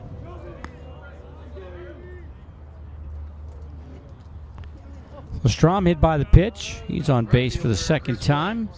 Had a single back in the third and struck out looking. That'll bring up Chris Williams. Williams walked in the first, had a sac fly in the third. So 2 plate appearances, but no official at bat in this ball game.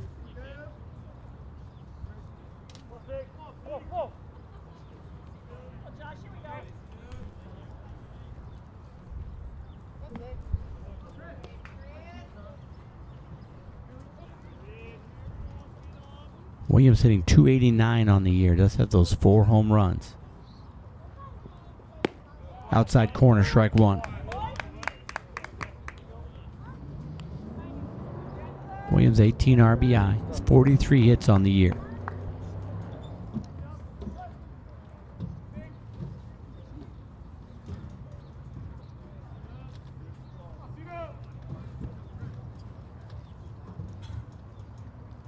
Yo, 1. There goes the runner from first. That one's lined into center field. Can Pavlica get it? He can't. This might give San Jose State the lead. They're going to try to score Strom, and he's going to come in without a throw. He was running on the play. A 2-run double for Williams, and it's a 4-2 ball game. San Jose State with the lead. Well, Pavlica tried to cut that one off before it got to the wall. Once it did, with Strom running on the play especially, not a chance for the Lopes. You see the runner at third, Anders Davidson, cruising in easily on that one, and Strom was off to the races. 4-3 ball game now. Williams down at second with the 2 RBI double. And now Josh Nashett. Nashett had the base hit singles last time up, walked in the first inning.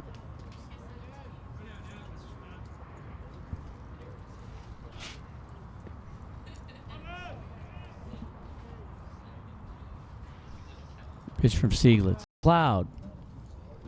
We saw him make a really nice play in the dugout on a foul ball, so I think that means he's locked in this one. He's going to get his chance here.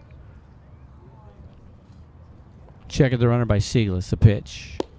Inside corner, but too far inside. 2-0.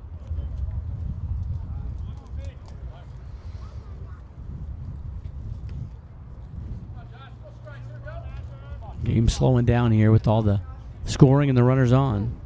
Biggest problem for the Lopes has been they just go dormant offensively. That's what Coach Stankiewicz was talking about the game last night. To short. Humper's got it. To first for the out. But not before a couple of doubles and a hit by pitch produces 2 runs.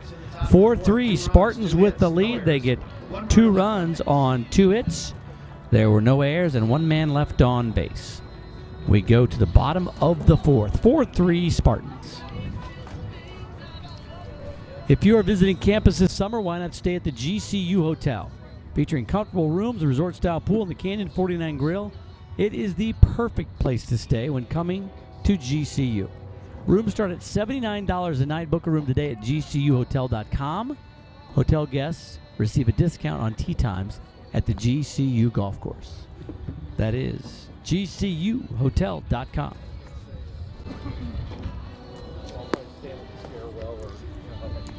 So Josh Zanger came in after 3 runs had come across in the second, got the final out. Now he comes out to pitch here in the 4th. He's got the lead, 4-3. Wyatt, Mumper, and Bull due up for GCU. Well, we mentioned it in the game yesterday, last evening. 5 runs in the first for the Lopes, but goose eggs. The 3rd, 4th, 5th, 6th, 7th. Then 3 in the 8th. The pull them within 1. Could not get that elusive 9th run of the ball game, and they lose it 9-8. Wyatt, 2-run homers last time up. Wyatt hitting .308 on the year and 18 RBI with those 2 home runs.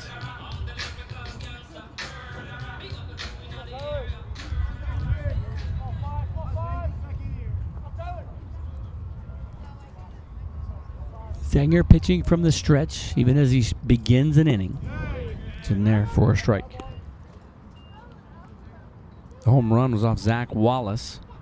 First time that Zanger has pitched to Ty Wyatt.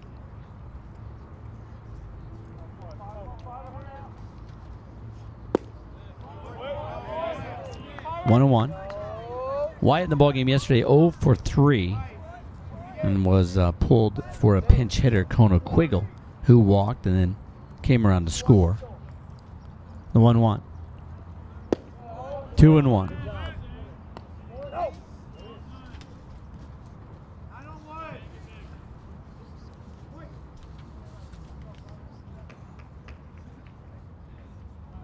Wyatt was 2 for 5 in the series against Seattle. Foul back, 2 balls and 2 strikes. Did have a run and an RBI. Wyatt, Mr. Versatility last year and proving that again this year. Last year he started games on the mound. He came in a relief on the mound. He started at every defensive position except catcher in the infield. The 2-2. Strike 3 called and a tough pitch on the inside corner. Third strikeout of the ball game for Zanger. Now batting shortstop, Mark Bumper. I'll bring up Bumper.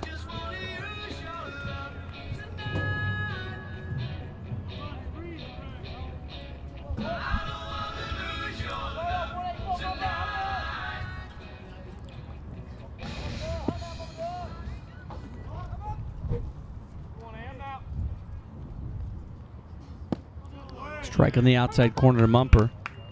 Mumper reached on an error in the second inning, his first at bat, got as far as third base and was thrown out trying to score.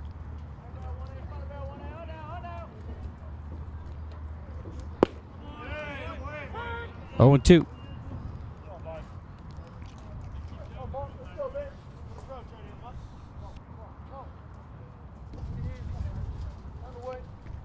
Looking at the replay, it looked like Mumper was safe on that slide home, but Lalo Mendoza, covering home plate on the rotation, hustled down and said that the throw from the center fielder Strom got him. 1-2.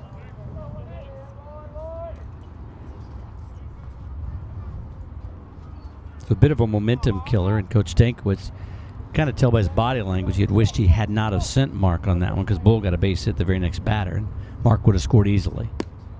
Or excuse me, LaRouge got a base hit the very next batter, and Mark would have scored easily. 2-2 to Mumper. Part of what compounded that situation was it took the outfielders a long time to get over to the ball, and Mumper was stealing on the play. On the first base line, over the glove of the dive of the first baseman Timmons. Mumper on his horse, going to go for 2. The throw in, not going to be in time. It gets past the shortstop, but backed up by the third baseman. So Mumper with the double. Now batting second baseman Austin Bull. Lopes. That's their third double of the day. Top of the order, Austin Bull, and Bull flips around to hit from the left side for the first time.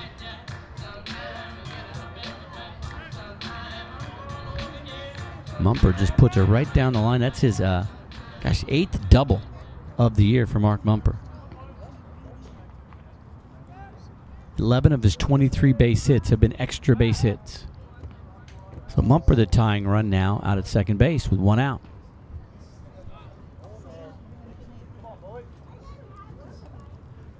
Bull had the base hit single. Ground out to the shortstop his first time up. So he's 1 for 2, hitting .351 on the year. 1-0. Pitch misses outside. Bull hitting .352 with runners on and .304 with runners in scoring position. Got the second highest batting average on the team. LaRouge leads the team with a .358 batting average, and Tommy's on deck. Ooh, a strike. Nice frame by the catcher, Stefanski down there. Looked to be a bit outside and off the plate, but they got the call. Still warming in the bullpen down there, Cameron Coip.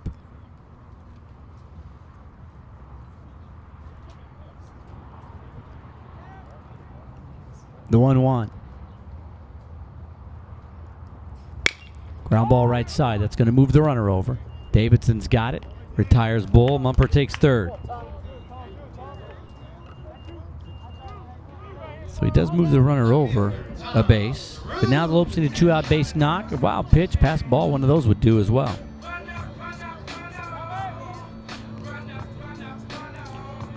Tommy has singled his last time up, and he flew out to left in his first at-bat.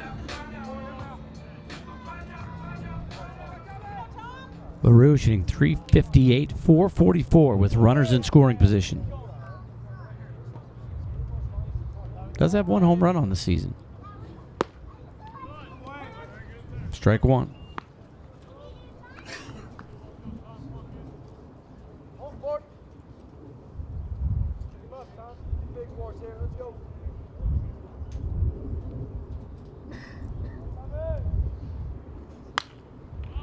Foul back. That's going to get out of play. No balls and 2 strikes.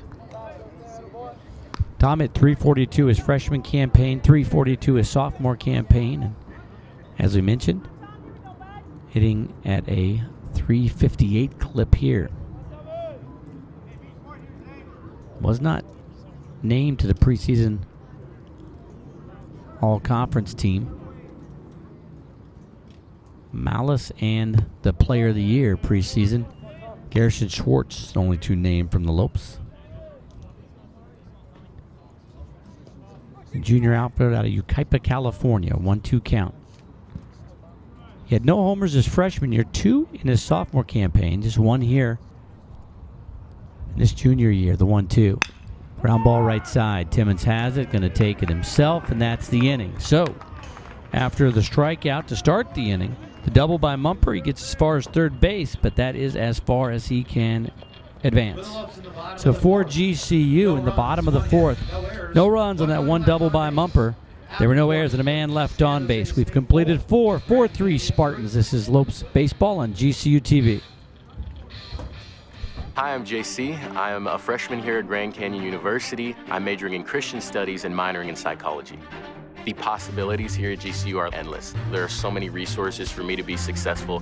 I want to be a pastor. So I've developed this program called Weekly Words. Basically what we do is we go out to an awesome place in Phoenix and we film a 3 to 5 minute word.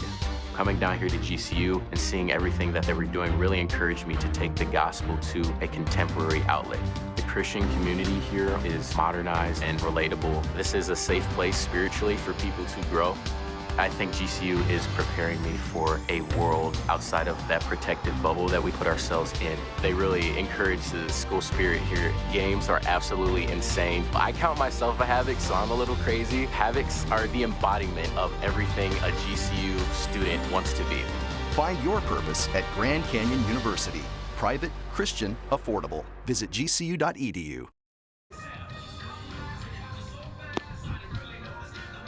4-3 Spartans with the lead. Third pitcher of the day for GCU is the lefty, number 34, Zach McLeod. McLeod, the sophomore out of Phoenix, Arizona, played at Greenway High School. A few good ball players out of Greenway have made their way through Brazil Stadium here. McLeod following in their footsteps. Zach, 8.22 ERA. This is his 9th appearance, all out of the pen. In 7 2/3, he's given up 7 hits, 7 runs. They were all earned. He's walked 11 and struck out 7. Opposition hitting .259 against McLeod. He'll face Timmons, Stefanke, and Pleschner. 4, 5, and 6 for the Spartans. Lopes got 3 in the second. Spartans answer with 2 in the third and 2 again in the fourth and lead it 4-3. McLeod's first pitch low, ball 1.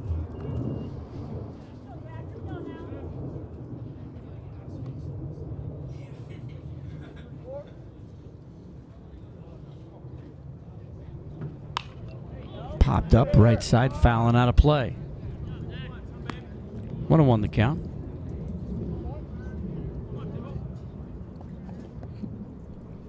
McLeod got into 12 ball games his freshman campaign last season through 12 innings.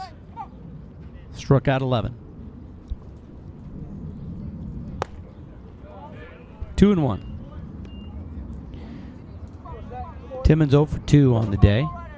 Ground into the double play, the 6-4-3, and ground out to short. So 2 ground outs to the left side to Mumper. That one hit a ton to the left side. Looking up is all LaRouge can do, and that clears the wall and bounces back in off the netting, and it's 5-3. Well, he got all of that one. That was pretty much a no-doubter from the get-go on that big swing.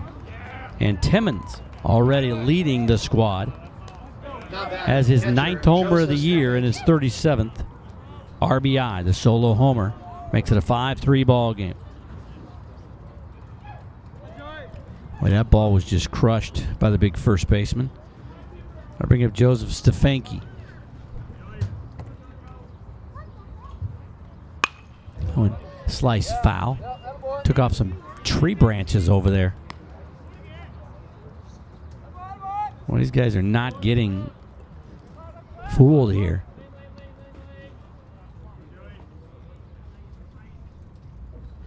The 0-1. And the right field line slicing foul. Stays in play, but foul. No balls and 2 strikes to Stefanki. He walked in the 3rd inning, flew out to right in the 2nd. Lopes couldn't get him out in the ballgame last night. He doubled, reached on a fielder's choice, had a 2-run homer, and had a 1-run double.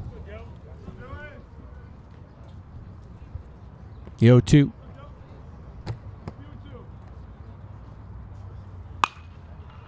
Fouled off again. So Stefanki going after that pitch high and away.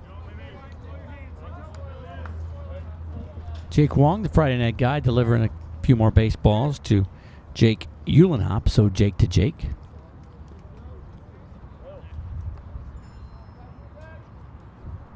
Oh, 2 pitch. 1-2.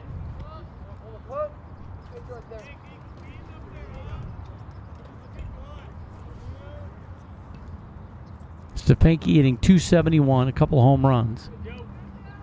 9 doubles on the year. 2-2. Action in the San Jose State pen. These midweeks, especially when you get this late in the year, usually turn into staff days, multiple pitchers. Lopes on pitcher number 3. Up high, 3-2. So after getting ahead of Stefanki, no balls and 2 strikes, McLeod having some trouble dealing with that success. 3 straight balls and a full count with nobody out here, run already across.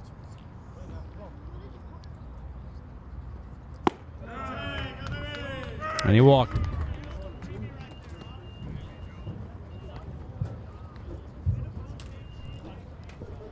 Now batting, shortstop here. That'll bring up the shortstop, Aaron Pleschner.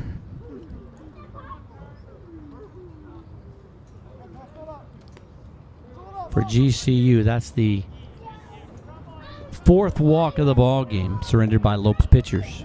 Just a couple of strikeouts. Pleschner hitting .284 on the year, no homers, 17 RBI. Pleschner was caught looking, first time up, and then lined out to the shortstop to end the 3rd inning. Throw over and the runner back. Stefanki 7 for 9 in stolen bases. 2-run lead.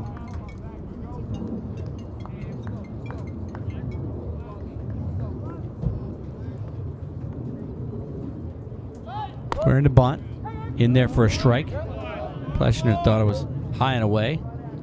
0-1 the count to Aaron Pleschner.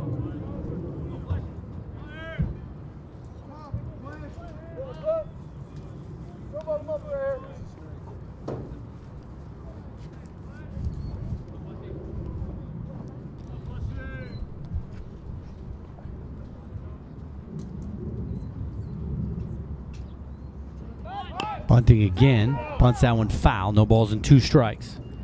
So with the 2-run lead, trying to get Pleschner to drop one down. He looks back in the dugout now to see if the bunt is still on.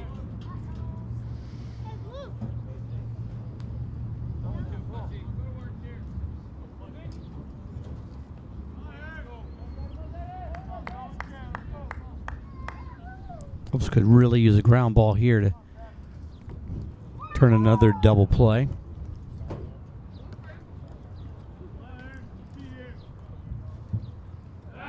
Throw over. Stefanki dives back safely.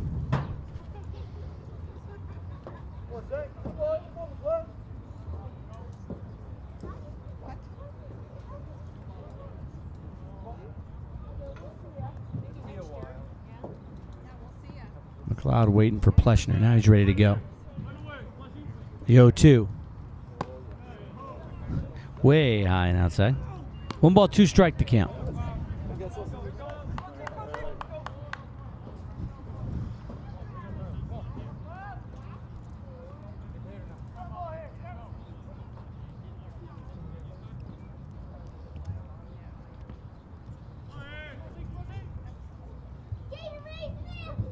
One-two pitch. Way high and away. That one looked like that slipped out of the hand, or is a curveball supposed to be. Just spun up there, and Meyer. Good job to get out of the crouch and glove that one.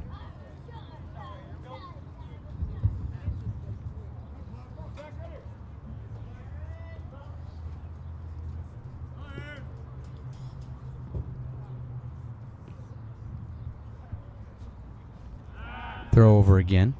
Stefanki back. Nobody warming out in the pen for GCU, so Cloud's going to have to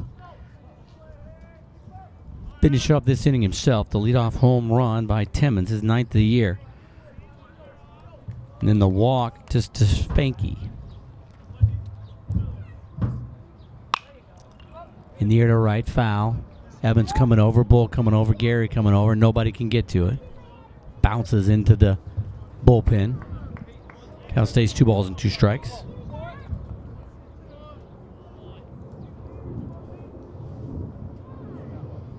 Just not enough time. Plenty of room, but not enough time for anybody to get over there and make that grab.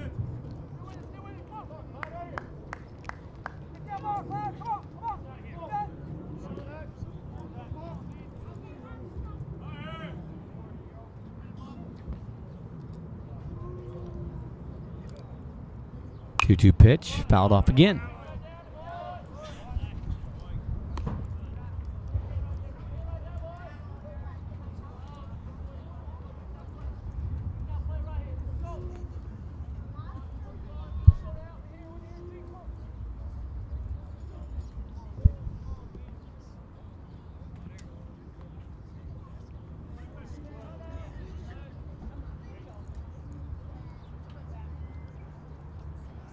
Goes the runner. They got him picked off. The throw from Evans down to Mumper. He applies the tag for the out.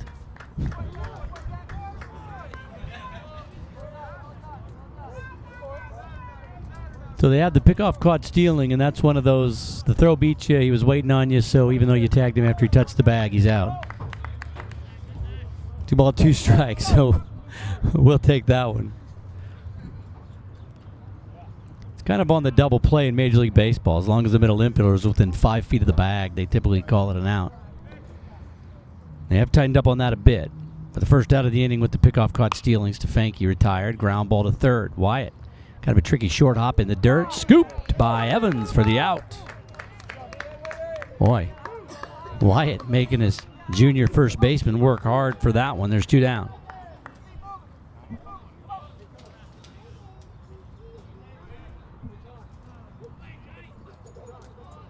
So we got a pinch hitter coming in for Kyle Blakeman. And it's going to be number 9, Johnny Mendoza. Mendoza got the start behind the plate last night. We'll see if he comes in to catch and if Stefanki heads out to left field.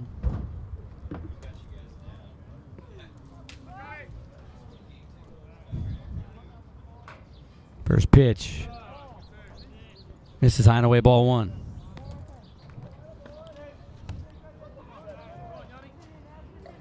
Mendoza hitting .300 on the year. No homers. He does have 4 extra base hits, 3 doubles and a triple.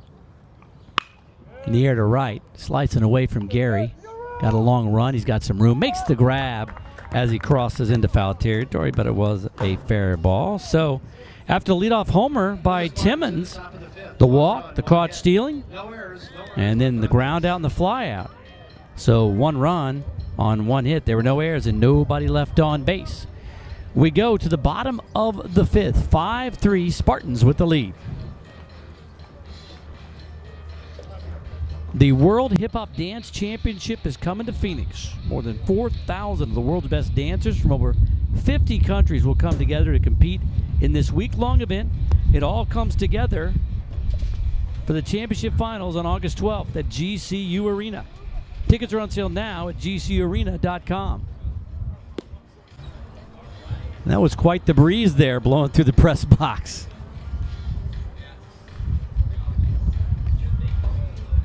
And some of the Lopes coming up here to get out of the sun, guys. There you go. Does the gun still work from this far up? Does the gun still work from this far up? Oh, okay. You'll move back down. Jack Schneider, Ethan Ivanko charting the pitches, and they were sitting right in the sun, so they moved up just in front of us here. Josh Zanger back on the hill.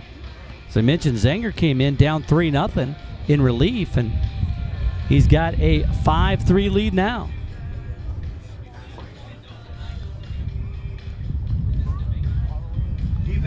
So Mendoza stays in as the catcher. Stefanki moves from catcher to left field. And that's how they started the ball game last night, with Stefanki in left field and Mendoza behind the plate. They ended last night with Mendoza on the bench and Stefanki behind the plate, and that's how they started the game today. Evans to lead things off. So the heart of the order, Evans, Schwartz, and Pavlica, as we are in the fifth. Well, this scoreboard looking similar to the ball game yesterday. The Lopes in that ball game last night scored 5 in the second, didn't score again until the 8th, and San Jose State just kept putting runs on the board. Popped up right side. Wind blowing it out. Williams back. Now he turns, waiting for it, makes the catch. A very circuitous route to that ball, but Williams makes the grab as the wind was pushing it toward the line. Off the bat, it's slicing toward that line anyways. And Williams did a nice job of sticking with it. So 1 pitch, 1 out. I'll bring up Gary. Gary doubles last time up, but was stranded out at second. So to finish that point, the Lopes had that 5 spot, but then didn't score again until the 8th. And you look at the scoreboard now. After the 3 spot in the bottom of the second, San Jose State has put a number on the board in every inning since. The 3rd, the 4th, and the 5th. 0-1 the count.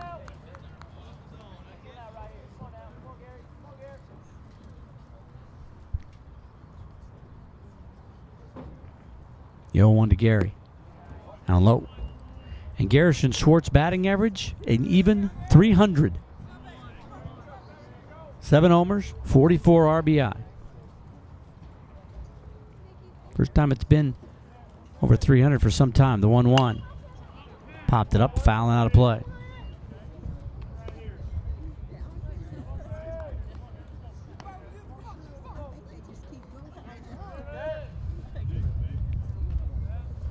Gary, the preseason WAC Player of the Year. Been on a tear since WAC play started, the 1-2 in the dirt. But definitely a struggle the beginning part of the season. Hit .357 his freshman year, .307 last year, and even 300.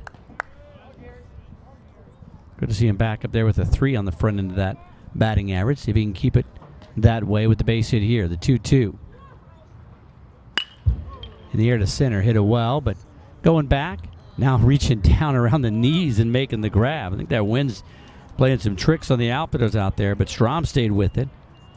So Gary's average will drop back down below 300 as he flies out to center. So a fly out to right, a fly out to center, and now Preston Pavlica. And Zanger making short work of this heart of the order for GCU. Well, he's pitched really well since coming in. Giving up a couple of doubles, but he struck out 3, and really no serious threats to him.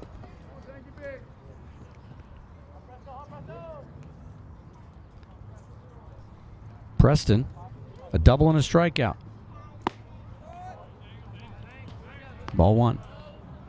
Pavlica's double was against Wallace. He came in to score the first run of the ball game. His strikeout was against Zanger.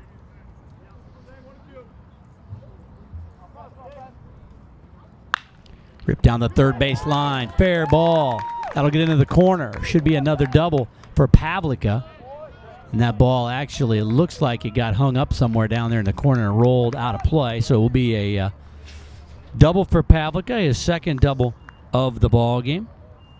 And for Preston, now his 10th double of the season. So with 2 outs, a runner in scoring position. Signs is due up here.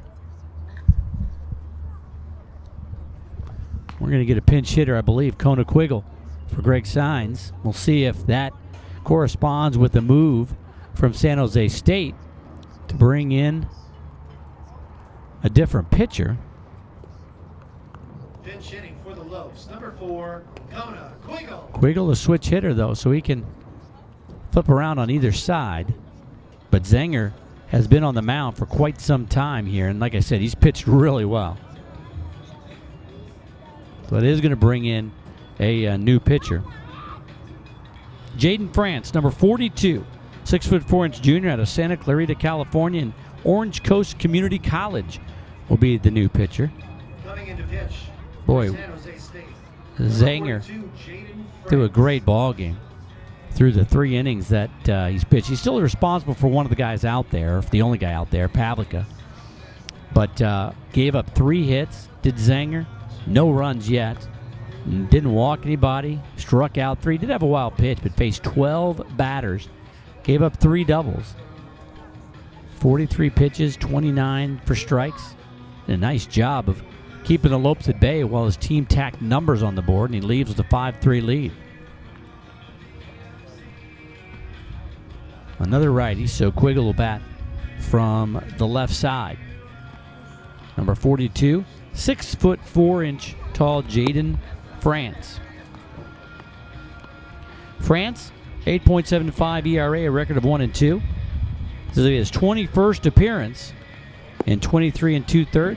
He's given up 28 hits, 23 runs, 23 earned runs. He's walked 18 and struck out 17. Opponents hitting .311 against him. He's given up 7 extra base hits, 3 doubles, 2 triples, and 2 home runs. So France, your new pitcher. Now both teams on their 3rd pitcher of the day. Lopes trying to get some runs on the board after those 3 in the 2nd. It'll be Quiggle at the plate. After today's game, the Lopes wrap up Western Athletic Conference play. Kona Quiggle walked in his pinch hit and came around to score in the ball game last night. He pinch hit in the 8th inning, walked and scored the 6th run of the ball game. And gave way then for Josh Meyer came in as Quiggle had pinch hit for Ty Wyatt. Josh Meyer came in to catch in that spot and got the next at bat. Well, Kona, a guy the Lopes used quite a bit in left field and center field when Preston Pavlica went down with the injury to the wrist. Quiggle, this is his 31st ball game of the year, hitting .244, no homers and 6 RBI. This will be a nice little time to maybe get your first career homer as an Antelope. Quiggle, another freshman out of Greenway High. Switch hitter will hit from the left side.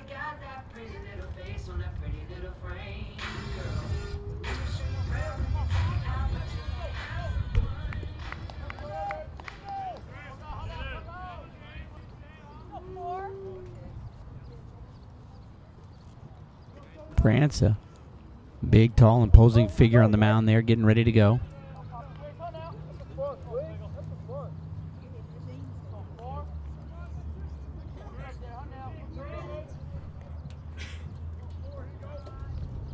First pitch to Kona. Fastball on the outside corner, strike 1.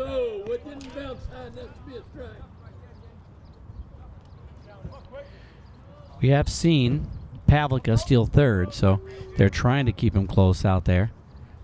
Pleshner standing right behind him.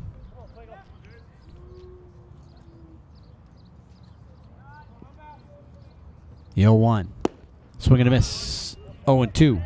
And France just painting that outside corner.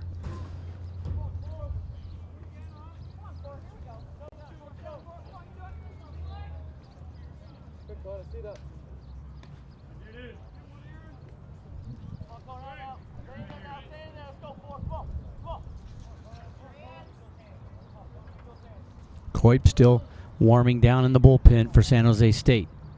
The 0-2.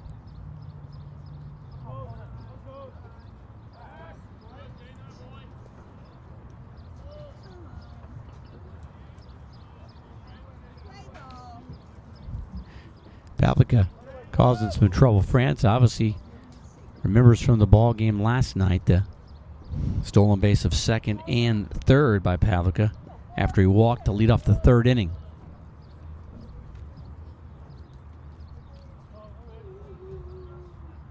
The 0-2 in the dirt, blocked nicely by the catcher Mendoza. So 1-2 strike to count to Kona Quiggle.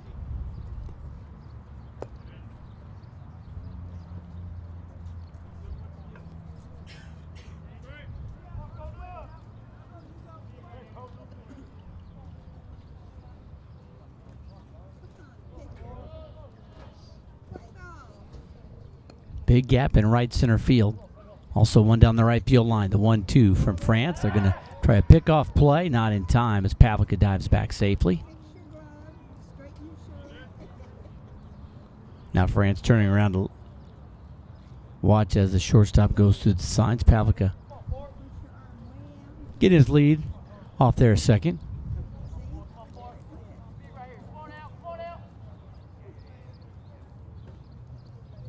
One-two pitch with 2 outs. 2-2.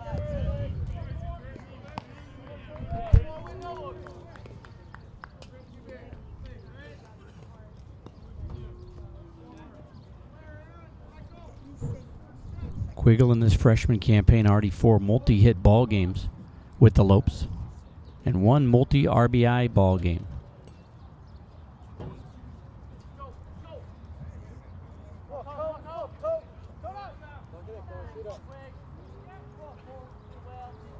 Two-two pitch with 2 outs and a man on second. France delivers. Down low, 3-2. So good at bat there by Kona Quiggle as he pushes the count full.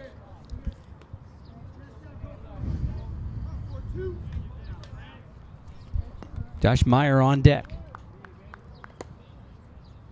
A 5-3 lead for the Spartans.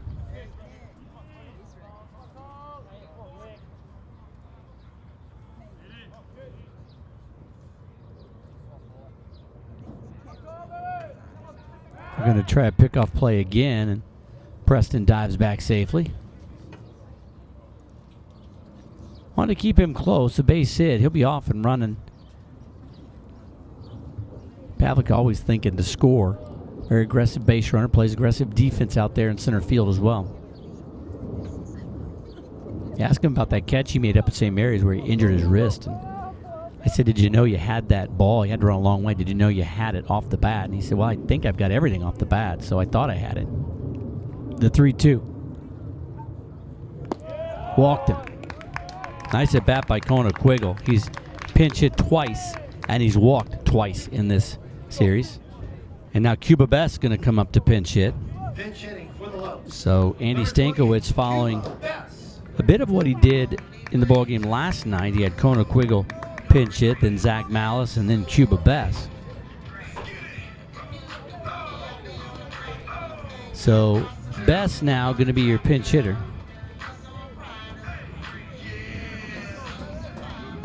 Cuba reached on a fielder's choice in his pinch hit last night.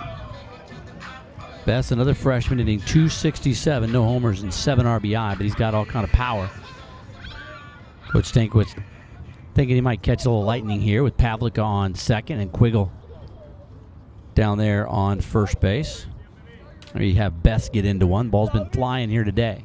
If you can turn on one, there's a big gap in right center field and down the right field line. Best hitting that .267 at first pitch.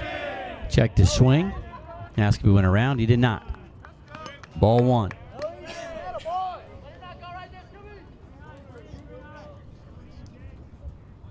So France struggling here. Since coming in, he's walked the first batter he faced. He's 1-0 on Best. Best has 3 doubles on the season. 1-0 to Cuba. 2-0.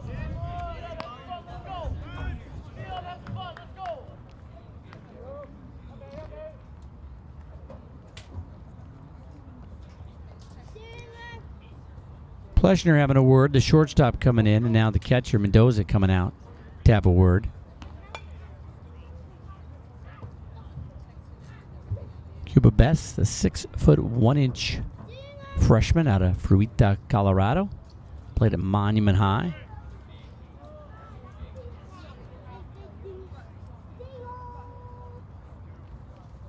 Early on in the year, Cuba spent a lot of time at the DH. Recorded hits in 8 of his first 9 career ball games here at GCU. Lopes could use a base knock here. Long ball would be fantastic and give the Lopes the lead. The pitch. That one caught the inside corner. 2 balls and 1 strike. So now, good pitch to hit on here. Should get something good from France. That's hitting .233 with runners in scoring position, .261 with runners on. The pitch. In the air to center. Strom fades back, makes the grab, and that is the inning. So no runs on 1 hit. There were no errors and a couple men left on base. France comes in and refuses to surrender a run. We go to the 6th, 5-3. GCU trails the Spartans. It's Lopes Baseball on GCU TV. Time. You always take the time for ballet class and doctor's appointments, for school meetings and school drop-offs, late nights, early mornings. You wouldn't have it any other way. Bad dreams and good days. Big chapters and little moments. But as they grow, you can too. There's never been a better time to create a better future.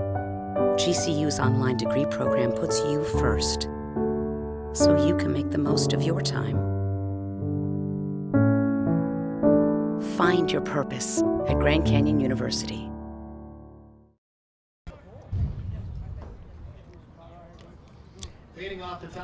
Jared McDonald, your new catcher.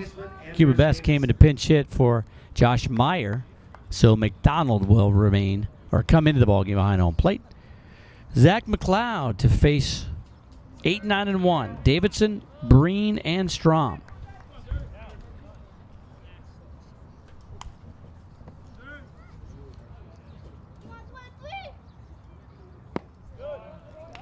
First pitch to Davidson in there for strike 1.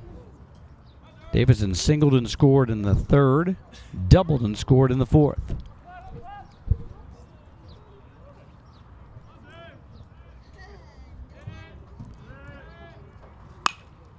Fouled off, 0-2, and San Jose State leads it 5-3. They threw me off a little bit there. I looked down in the on-deck circle, and Breen, the on-deck batter, was actually in the on-deck circle. Surprised me. I had to look at my scorecard. Typically what happens is the man that's in the hole is in the on-deck circle, and the on-deck batter is in talking to the coach. 0-2 in the dugout. And ripped into left. LaRouge is there, makes the grab. First time they've retired Davidson on the day. He's the first out of the inning. Bring on Michael Breen. Breen singled and scored in the 3rd, ground out to 3rd in the 4th.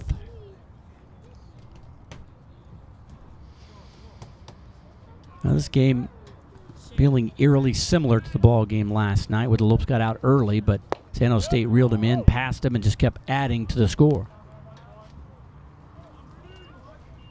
Ball 1 to Breen.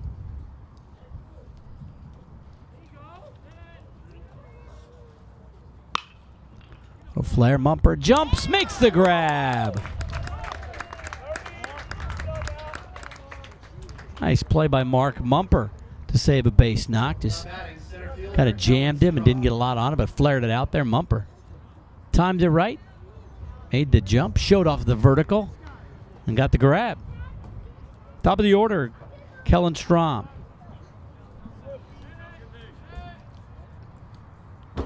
First pitch to Strom, up high, ball 1. Strom hitting .283. No homers, 7 RBI. Fastball on the outside corner. 1-1. Strom was caught looking in the first, singled in the third, and was hit by a pitch and scored in the fourth. Bounced it up there, McDonald. Backhand stab. 2 balls and 1 strike.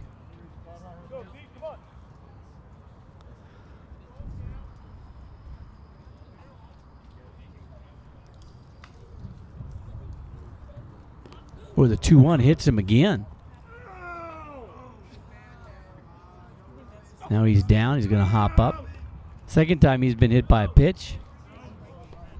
Hitting as many at-bats, so he heads down to first base. Third time he's been on base. Inning continues. That'll bring up Chris Williams. And Williams has had the Lopes number, to say the least. In the ballgame last night, Williams was 3 for 4 with 2 runs and an RBI. As you watch that ball bounce up there and catch him in the calf. So Williams last night, 3 for 4 with 2 runs and an RBI and a walk. And this one he's 1 for 1 with 3 RBI. And a double to drive in 2 his last time up, a sac fly to drive in 1 before that, and he walked in the first. That one ripped through the right side for another base hit. Strom's going to head first to third. So you got runners at the corners, and Nashid coming up with 2 outs. Williams just continues to pepper the Lopes.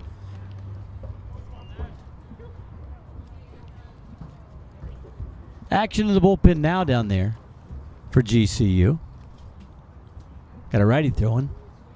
Is that Deegan? Deegan Hart warming up in the pen. McDonald going through some signs here.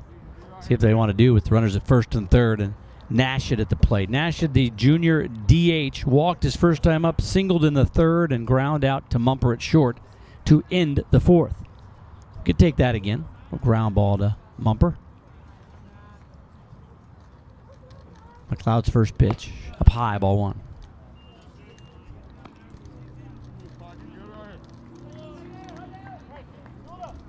Wyatt, Mumper, and Bull due up next inning, and Rich Dorman going to take the slow walk out there. Hart just now getting on the mound to start throwing in earnest out there, so it'll take him a while to heat up. Now Dorman out for the visit with McLeod. Well, the Lopes got 3 in the second. Spartans got 2 in the third, 2 in the fourth, 1 in the fifth, and now with 2 quick outs, they're threatening here in the sixth with runners at the corners. This inning started with the fly ball to right, a fly ball to center, 2 quick outs. Or it should be a fly ball to left and a line out to short, and then you hit batter, the base hit single, and now 1-0 count to Nashid. Lopes had that fly ball to right, fly ball to center in the fifth, and then the double by Pavlik, the walk to Quiggle, and couldn't get anything to come of it with the fly out by the pinch hitter, Cupavess. Spartans trying to get the job done in their half of the frame. 2-0.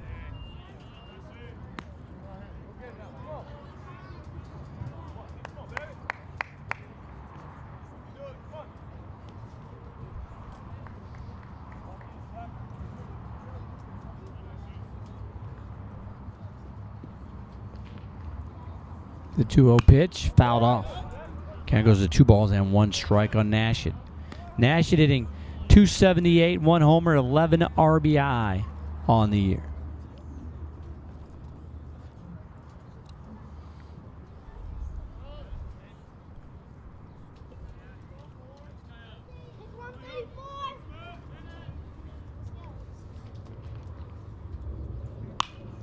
Popped him up left side. LaRouge held his ground, now coming in, calls everybody off, makes the grab, and McLeod works himself out of the hit batter and the base hit single. the Spartans in the top of the sixth. No runs on one hit. There were no errors and 2 left on base. We go to the bottom of the 6th. Wyatt, Mumper, and Bull coming up for GCU. The Lopes trail it 5-3. Get the best gear to show off your Lope pride. Go to lopeshops.gcu.edu. You can find everything GCU, from the newest apparel to the coolest accessories. Use promo code GCUTV20. You get 20% off for being a GCU TV viewer. Let's paint the Valley purple. Lopes up.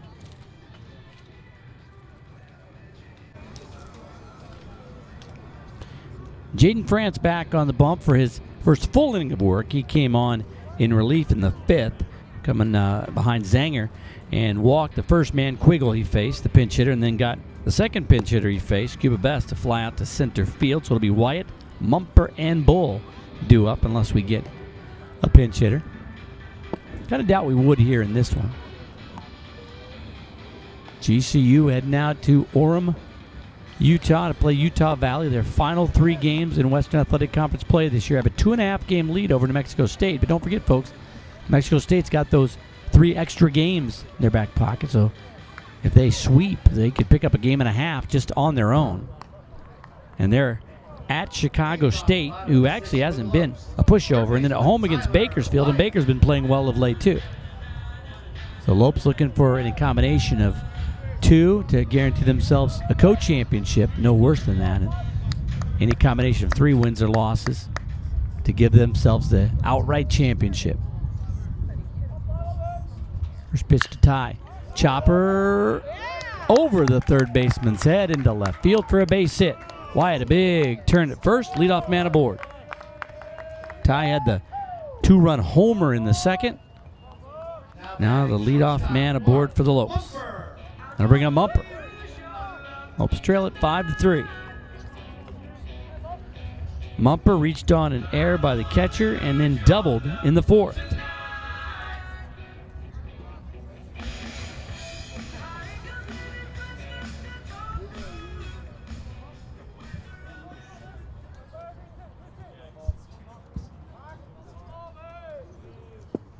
Mumper hitting .209 on the season, squaring to bunt.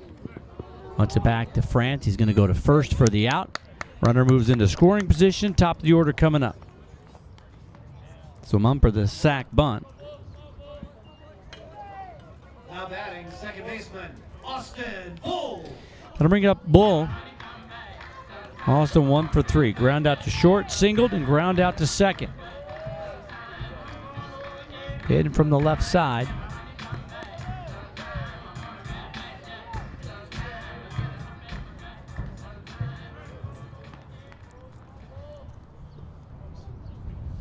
Bull, the switch hitter, leadoff batter for GCU.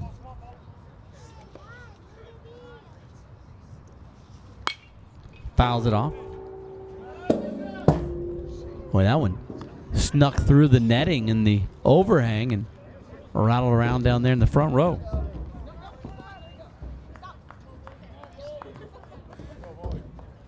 Bull hitting .327 as a right-handed batter. .359 as a lefty coming into this ball game. At a .449 on-base percentage. Keeping Wyatt close out there at second base.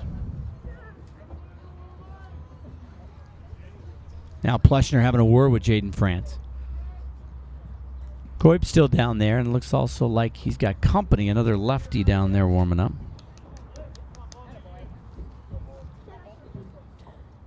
Jeremy Pallone.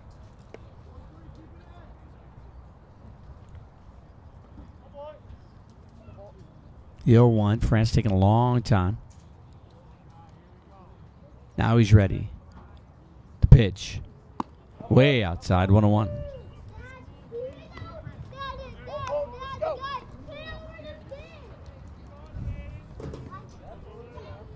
Come on, Austin.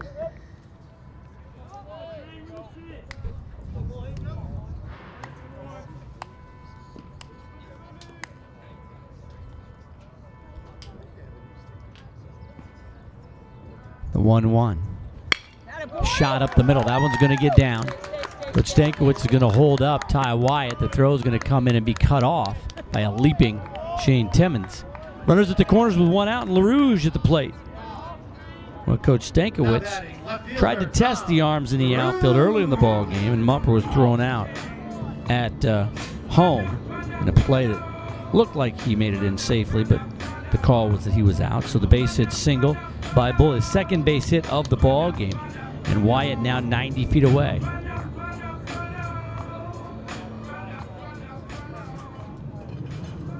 Might be it for France. Coip or Pallone? So it's going to be number 25, Jeremy Pallone. Pallone, the 6-foot freshman out of West Hills, California, and El Camino Real Charter High School. Number 25, Jeremy Pallone. So Pallone is going to come in, the lefty, to pitch to LaRouge. Pallone came in, got a third of an inning, faced one batter coming in after Jackson Cunningham recorded the out last night.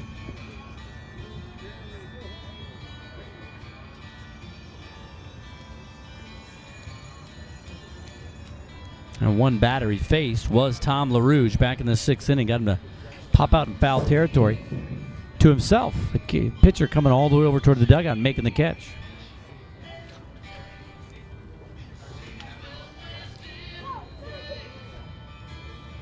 So we'll look at Pallone's numbers here. Jeremy Pallone, a 15.75 ERA. This is his 11th appearance, 10th out of the bullpen. In 4 innings, he's given up 6 hits, 8 runs. All 7 were earned of those 8. Walked 7 and struck out 7. Opposition hitting .375 against him. He has given up 5 doubles. So LaRouge will be the first. Boy, it's really a lot of similarities. He came in the 6th inning with runners at first and second. Faced one batter. That was LaRouge. Got LaRouge to pop out. Here he comes in the 6th inning with a runners at first and third, trying to induce an out from LaRouge as well. Tom LaRouge leading the team in batting average, but he hits .415 against lefties, .330 against righties. So about 85 points higher against left-handed pitchers than against right-handed pitchers. I remember reading that stat last night, but it didn't matter as he popped out. LaRouge hitting .355 with 1 homer, 23 RBI. Bull then a couple of points from him after those 2 base hits today in .353.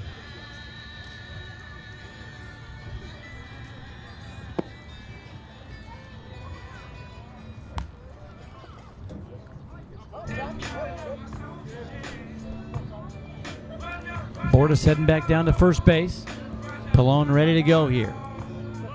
Lopes haven't scored since the 2nd. We're in the bottom of the 6th. 5-3 ball game. Spartans with the lead. Wyatt down at third, Bull at first. Going to hold Bull on with the lefty up. Don't want to get that tying run in scoring position. That pitch framed nicely by the catcher. Mendoza, man, he just caught that ball and dropped it right into the zone. Strike 1.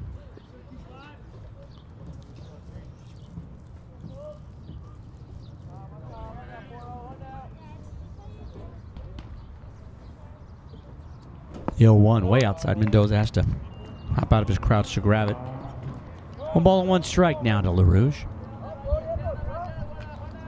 Tommy with 9 extra base hits, 7 doubles, 1 triple, and 1 home run. A gapper might score Bull with 1 out. I have to make sure it gets down, but good speed out there at first base. Oh, the snap throw, and they got him. Is there a balk? Yeah, they got a balk. That'll bring a run home.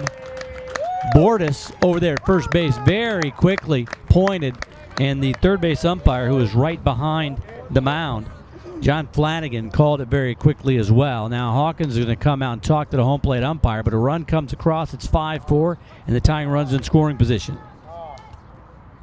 Checking the replay here. Oh, wow. That was a stride all the way straight toward home plate, and then the throw over to first at the last minute. So that was a pretty easy call on that one. That almost looked like exactly where he put his foot down. on a stride to home plate. So 1-1 count to LaRouge. Bull moves up to second on the balk, and Wyatt comes in to score. Yeah, sometimes those lefties, they like to push that limit, but that was one where he saw Bull standing over there at the last minute and tried to throw to first, and ball gets away from Mendoza. He can't find it, and now Bull moves down to third.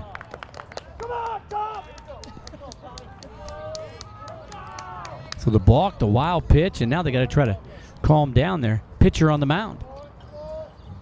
Yeah, that replay, not exactly all the way to where he puts his foot on that one, but he was pretty close, definitely committed, and a good call by the umpires. That ball just got away from Mendoza on the wild pitch, and he couldn't find it. It kind of rolled back there behind the umpires, you can see, and couldn't find it. And now the home plate umpire, Jake Uhlenhop, having some words with the bench there of San Jose State. They're probably riding him pretty hard on not moving out of the way on that wild pitch, and then with the ball call. 2 balls, 1 strike, the pitch. Line drive, caught, Bull back to third. Well, Davidson there to make the grab on the line out. Second out of the inning. Ian Evans to play. And Ian Evans has the power to put the Lopes on top here. Down 1. Evans hitting .343 first year with GCU.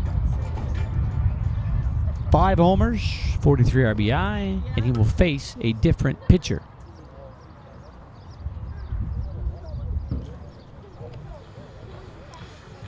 New pitcher coming into this ball game, Cameron Coip. Coip, 6'2", junior out of Elk Grove, California. Coming in to pitch for the Spartans, number 27, Cameron Coip. So Coip, the 5th pitcher of the ball game for the Spartans. Lopes trail it by 1. We're in the bottom of the 6th inning. Coip, a 7.67 ERA, a record of 1-3. This is his 17th appearance, 14 out of the bullpen. He does have 3 starts under his belt. In 27 innings for Coip, 42 hits, 23 runs, 23 were earned. Walked 9, struck out 19. Opposition hitting .365 against Coip, and he has given up 9 extra base hits, 5 doubles, 2 triples, 2 homers.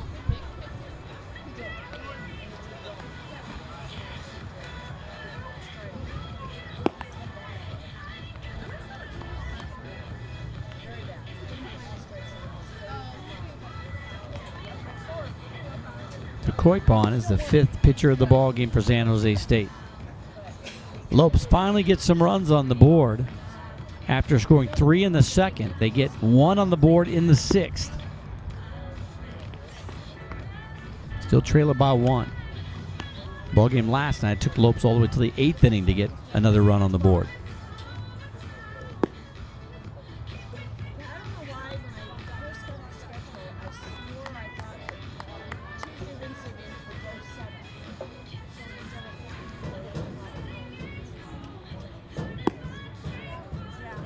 For Coip coming in to pitch to Evans, the righty-righty matchup.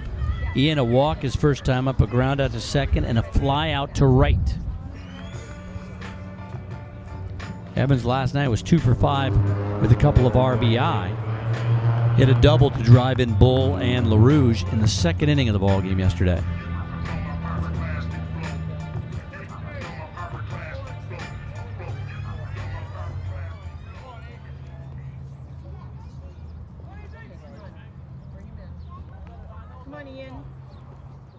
First pitch on the outside corner, strike 1.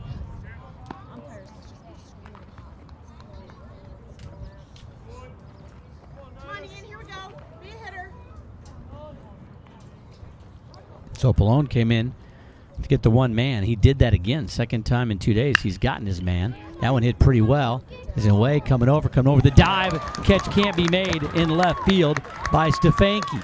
Evans on his horse. He's going to go for third, and he's going to slide in head first without a throw. A 2-out triple ties the game at 5 as Bull scores easily. Ian Evans coming through once again. Evans picks up his first triple of his GCU career, and he's got his 44th RBI.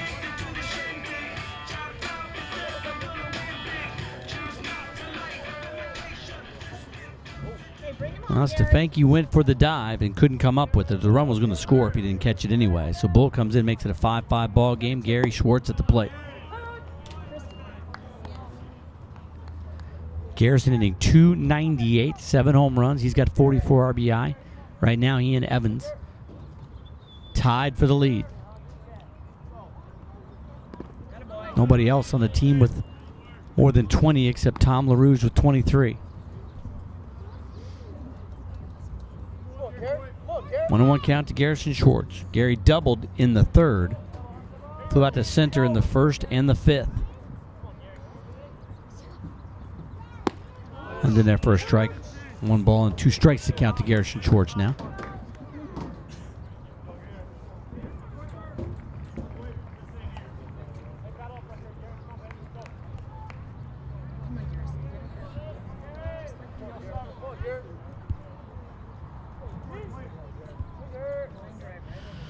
Coib taking his time, working from the stretch. The 1-2.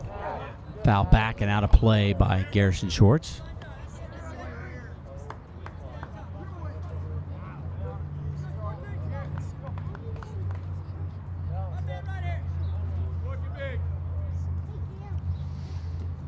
Lopes is a team in this one, hitting .400 with runners on and .273 with runners in scoring position. Fouled off. Boy, that's a crazy angle for a lefty right into the first base dugout. I don't think it hit anybody down there. Somehow missed all the Spartans. Lopes hitting .375, 3 for 8 with 2 outs. The 1-2. Swinging to miss the ball in the dirt. Can't make the tag. Mendoza's going to have to throw it down. He does, and that is the inning. But the Lopes come back and tie it up. 2 runs on 3 hits. No errors, helped along by a balk and a wild pitch. 1 left on base. 5-5 ball game as we go to the 7th. This is Lopes Baseball on GCU TV. Grand Canyon 5.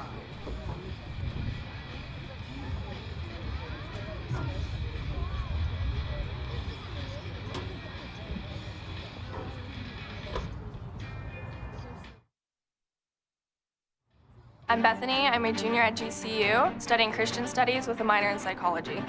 Really what made me fall in love with GCU was the ministry aspect that they have here. I love all of the different community service opportunities that there are here. Students are making a huge impact on the Valley just through painting the Valley purple. It really means a lot to people in Phoenix to hear that somebody's from GCU. It almost gives you like credentials because they know that you're a good kid and that you're gonna go far. I have the privilege of bringing 7th and 8th grade students onto campus every week. I get to present to them a college readiness program. It honestly makes a huge difference in so many of their lives. I also am part of a mentorship program, so I am a mentor for a girl here in Phoenix. I get to walk her through life just like people are walking me through life. I definitely think GCU is preparing me for my future and teaching students and being a difference maker in the lives of other people. Find your purpose at Grand Canyon University. Private, Christian, affordable. Visit gcu.edu. 5-5 ball game, GCU back in this one. They scored 3 in the second.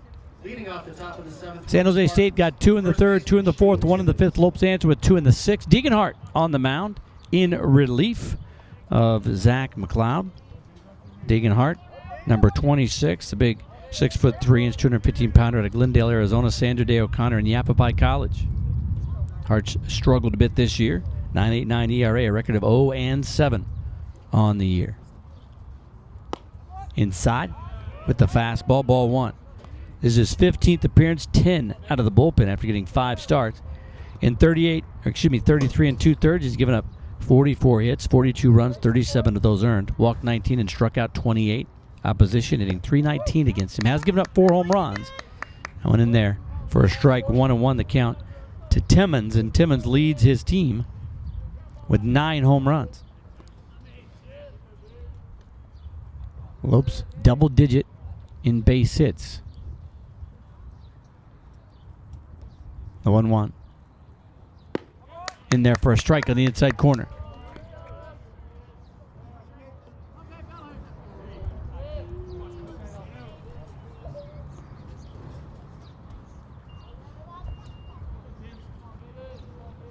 The 1-2.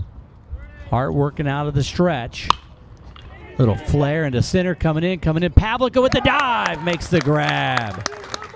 Well, you could see that one coming a mile away. Pavlica loves to play center field and got a jump on that one. Makes the diving grab for the first out of the inning.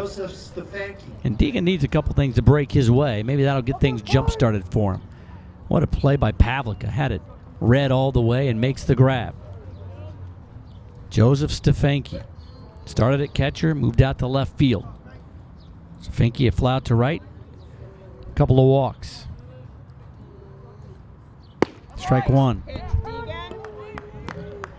Stefanki hitting .271 on the year, 2 homers, 16 RBI.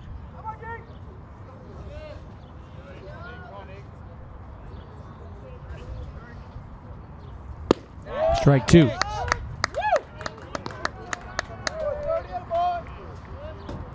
Well, we've seen glimpses of the Deegan that we were hoping would come over here from junior college, and boy, when you see it, it's pretty fantastic. It just hasn't been real consistent this season. The 0-2. Tried to get him to chase, and that's a pretty pitch in its own right. I know it was in the dirt, but that's exactly where you want it. You've thrown that slider that's breaking away twice, fooled him, put one in the dirt. Typically he'll chase it. That time he did not. The 1-2. Ground ball up the middle. Come up or get there. On the dive, he can't. Deegan unhappy with himself ahead in the count. Smacks his fist into the glove. Base hit up the middle by Stefanki. Stefanki's been on 3 times in this ball game. I'll bring up Pleshner. If Deegan get another ground ball by Stefanki, that one elevated a bit. And I think that's why Deegan's upset with himself, because he didn't keep that pitch down. Pleshner a strikeout looking, a line out to short, and a ground out to third.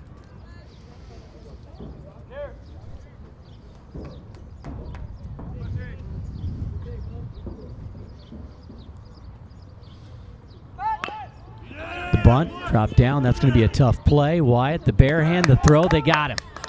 Nicely done by the men at the corners. Boy, that's a long way for Wyatt to come in and make the play. Throws a strike, and Evans had to reach back in toward the runner to make that snag. Pleshner retired for the second out. Catcher Johnny Mendoza. I'll bring up Johnny Mendoza. Mendoza came in as a pinch hitter and went to catcher back in the 5th inning.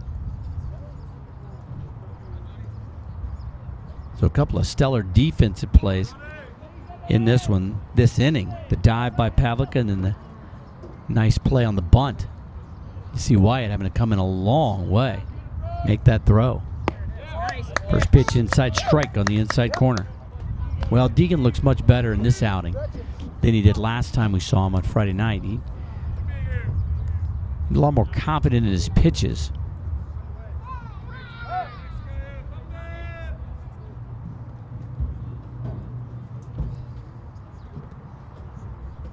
The 0-1. Big swing and a miss. Ball got away from McDonald, but he snagged it before anybody could advance. 0-2.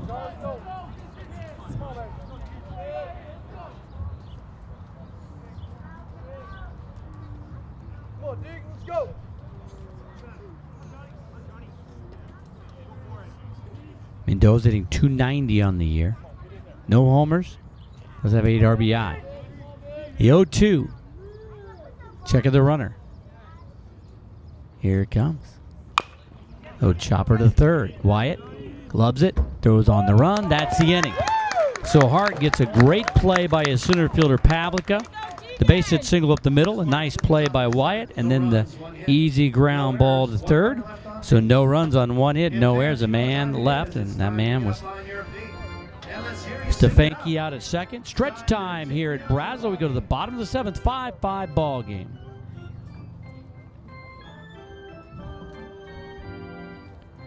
Stay cool this summer with iced coffee, tea, and smoothies from the Grand Canyon Beverage Company. Open weekdays this summer in the Student Union and Canyon 49. That's the Grand Canyon Beverage Company.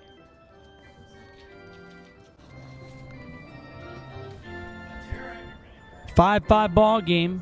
Pavlica, Quiggle, and McDonald due up for GCU. Fans enjoying a little take me out to the ball game. Let's get some runs.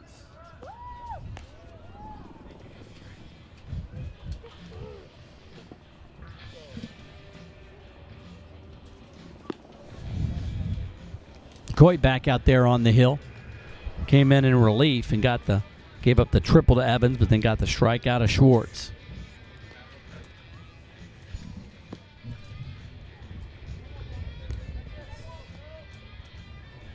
So Pavlica going to lead things off here for GCU. Preston's got 2 doubles on the day. He doubled leading off the second, came around to score. He struck out in the third, and he doubled in the fifth. Leading off the bottom of the 7th for the Lopes. Center fielder, Preston Pavlica. Pavlica in 282 on the year.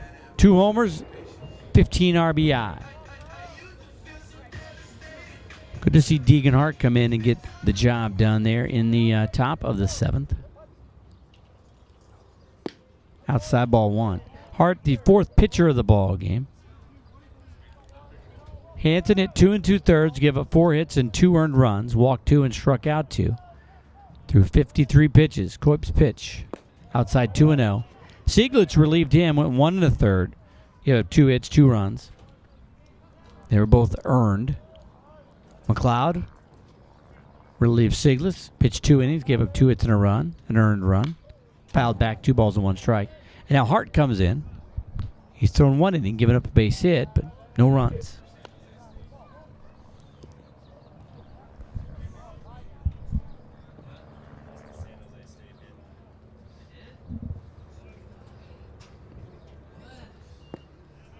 Breaking pitch missed outside. 3 balls and 1 strike to count to Pavlica.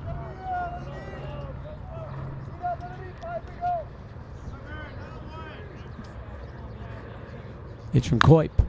That one hit. Got under it, though. Skies it out to left. Boy, that was his pitch right there and just missed it. Stefanke makes the grab, and that's the first out of the inning. Just got under it on that one. Now batting, designated hitter. I'll bring up Kona Quiggle, the DH. He came in and pinch hit for Signs and walked. He's pinch hit twice in this 2-game series and walked both times.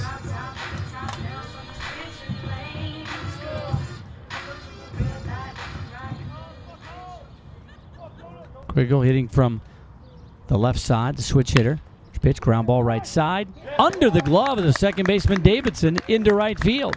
Almost looked like Davidson kind of got hung up trying to move over there. Bit down a little too late. Now batting, catcher. So Quiggle on with the base knock. I'll bring up Jared McDonald. Jared McDonald came in after Best pinch hit for Meyer. Came in as a defensive replacement there. McDonald this season in 257. No homers, couple RBI.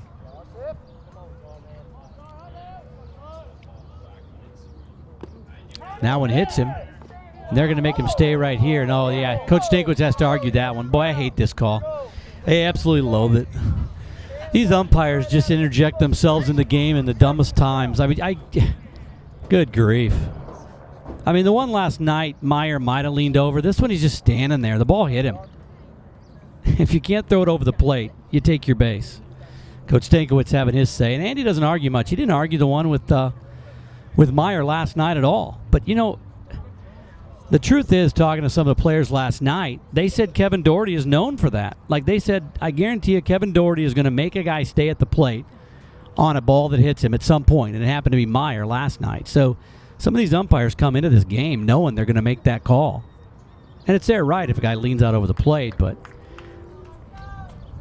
not a fan of this call. Have I been clear enough on that? 1-0 count to McDonald. Andy's had his say. He was a lot more calmer than I was even.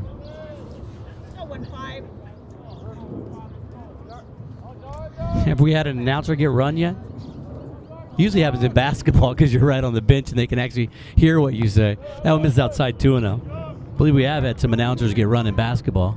Not at GCU, but it's happened. McDonald, a sophomore, had a great year last year in the sense of he had 362, didn't play a ton, but he got 21 hits and 19 RBI last season. Ground ball to short. This might be 2. Second for 1, back to first, and that's why that call by the home plate umpire really hurts.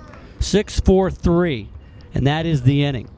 We go to the 8th, 5-5 ball game. This is Lopes Baseball on GCU TV. No errors, nobody left on base. After 7 complete. Spartans 5. At GCU, earning your degree online doesn't have to be without the college experience. To find your purpose, it takes support from those around you. GCU's leadership offers over 3 decades of experience in delivering real-world degree programs online. GCU's online class size averages less than 17 students with full-time faculty. Find your purpose online at Grand Canyon University. Call us today at 855-428-7692. Hey Phoenix, it's Thunder Dan Marley, head coach at Grand Canyon University. Coming to GCU was a great move for me. Join Antelope Nation by enrolling as an evening student at our beautiful campus in the heart of Phoenix. Earn your bachelor's, master's, or doctoral degree to take your career to the next level. Engage with industry expert instructors in small classroom settings where you can get the support you need to excel. Scholarships available. See you on campus. Go Lopes. Find your purpose at Grand Canyon University. Visit gcu.edu/evening. 5-5 ball game as we go to the 8th inning here. The Lopes got the lead in the second, put 3 on the board. San Jose State, 2 in the third, 2 in the fourth, 1 in the fifth. The Lopes tied it up in the 6th with 2 of their own. And it's a 5-5 ball game. 9 hits for San Jose State, 12 for the Lopes. Both teams have left 8 on. Final game here at Brazil Stadium this season, and final game ever here at Brazil Stadium, as they're going to give the stadium a fantastic facelift here and wraparound seating, a berm down the right field line. Deegan Hart face Davidson, Breen, and then the top of the order. First pitch to Davidson, ground ball to second. Bully's got it to first. 1 up, 1 down. The economy of effort, 1 pitch and 1 out. Michael Breen. Now batting, third baseman Michael Breen.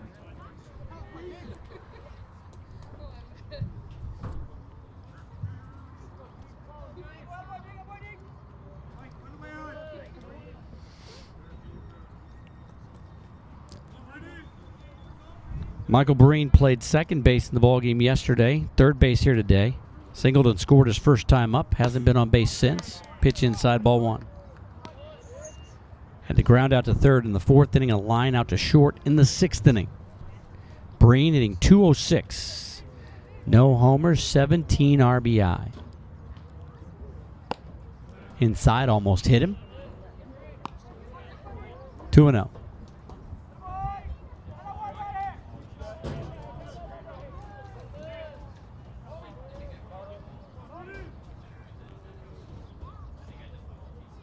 Big swing and a miss on the inside and low pitch. 2 balls and 1 strike.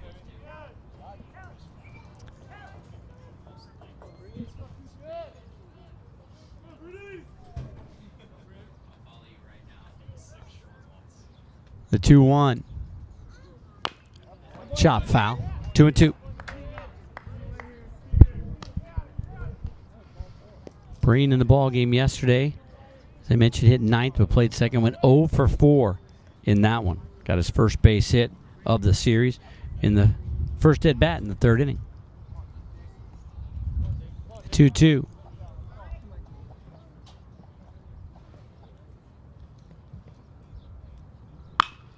Ground ball to short. Tough hop for Mumper. Makes it look easy. 2 down. Ball came up on him. He just gobbled it up. Now batting, center fielder Kellen Strong. Good defense behind the pitchers here for GCU today. Top of the order, Kellen Strom. And Strom has been on base 3 times, once by the base hit single and twice after being hit by pitches.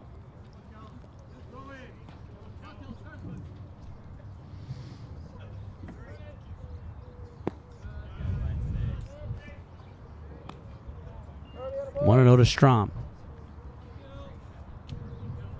This So Strom 1 for 2. He was hit by the pitch in the 4th and came around to score. Degenhardt looking on a 1-2-3 inning. That one hit pretty well at LaRouge. 2 steps in. 1-2-3 inning. Exactly what the doctor ordered. We go to the bottom of the 8th. No runs, no hits, no errors, nobody left on base.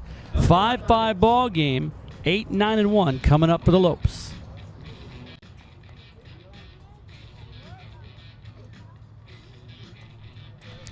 Well, if you're visiting campus this summer, why not stay at the GCU Hotel? Featuring comfortable rooms, a resort-style pool, the Canyon 49 Grill, it's a perfect place to stay when coming to GCU. Rooms start at $79 a night. Book a room today, gcuhotel.com.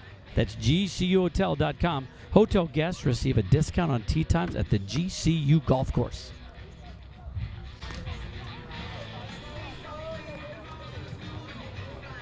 Cameron Coy back out there. We got action, though, in the bullpen for San Jose State. Looks like Zach Tanner down there throwing, the righty. There might be another right-hander getting ready to start loosening up. 5-5 ball game in the bottom of the 8th. Both teams set up well here. The Lopes are going to get 8-9 and then 1. So the heart of the order will get a chance to come up at least one more time here in the 8th to the 9th inning for GCU. And the Spartans will have 2, 3, and 4 coming up in the 9th. You can see Coip warming up there, and one righty just standing down there in the pen. And then number 28, Zach Tanner, can see him throwing the sidearm submarine pitcher down there. He came in and threw an inning, and Lopes touched him for a couple of runs last night. Wyatt, 2-run homer, strikeout looking, and a single, and scored a run on the balk.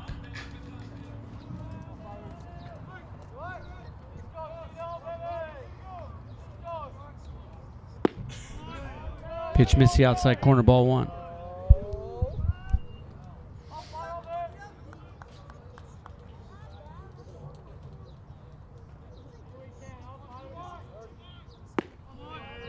That one in there for a strike. 1-1 to Ty Wyatt. 311 on the year. 2 homers.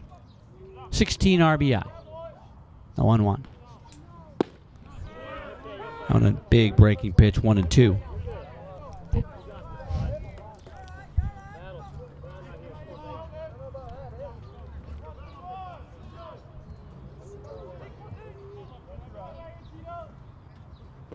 Checked his swing on that one in the dirt. 2 balls and 2 strikes now to Ty Wyatt.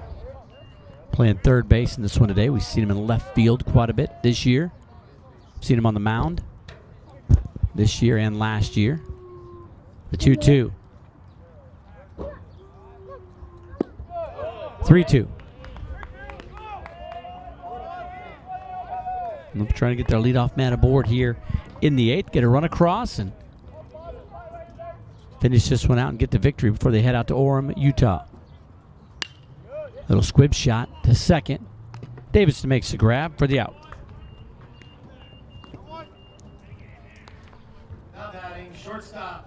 So Wyatt now 2 for 4, and that'll bring up Mark Mumper. Mumper hitting .209 on the year.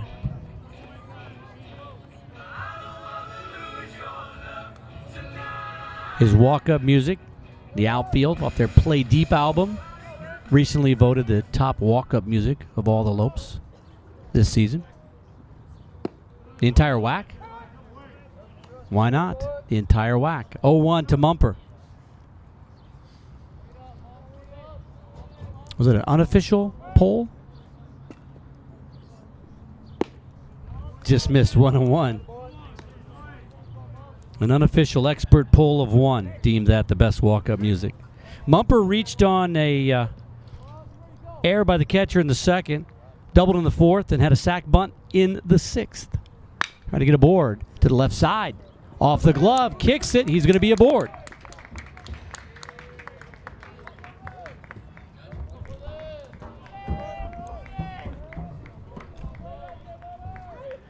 So Mumper aboard with the E5. He's been aboard 3 times in 4 plate appearances. The error by the catcher in the 2nd inning, the error by the 3rd baseman in this one, and then he doubled back in the 4th. Either way, Mumper from the number 9 hole getting aboard here.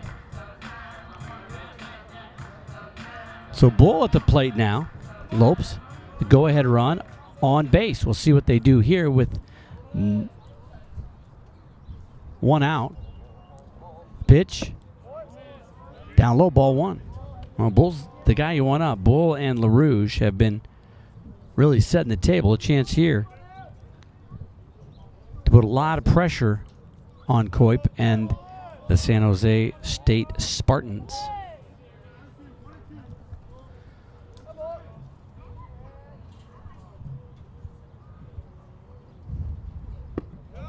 Two and 0. Austin Bull hitting .353 on the year, tied for the top batting average on the team with Tom LaRouge, the man who's on deck. Bull in this ball game had a ground out to short. He singled in the second, had a ground out to second, and he singled and scored in the sixth. After that single, he went to second on the balk. He went to third on the wild pitch, and he came around to score on the triple by Ian Evans.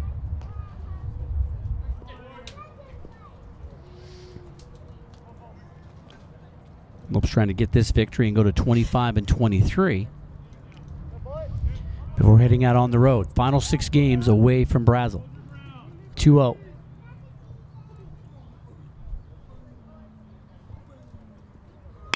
Ground ball right side. That one's going to get through. It does. Mumper takes a peek, makes sure it gets through. Heads to third. Oh, the throw.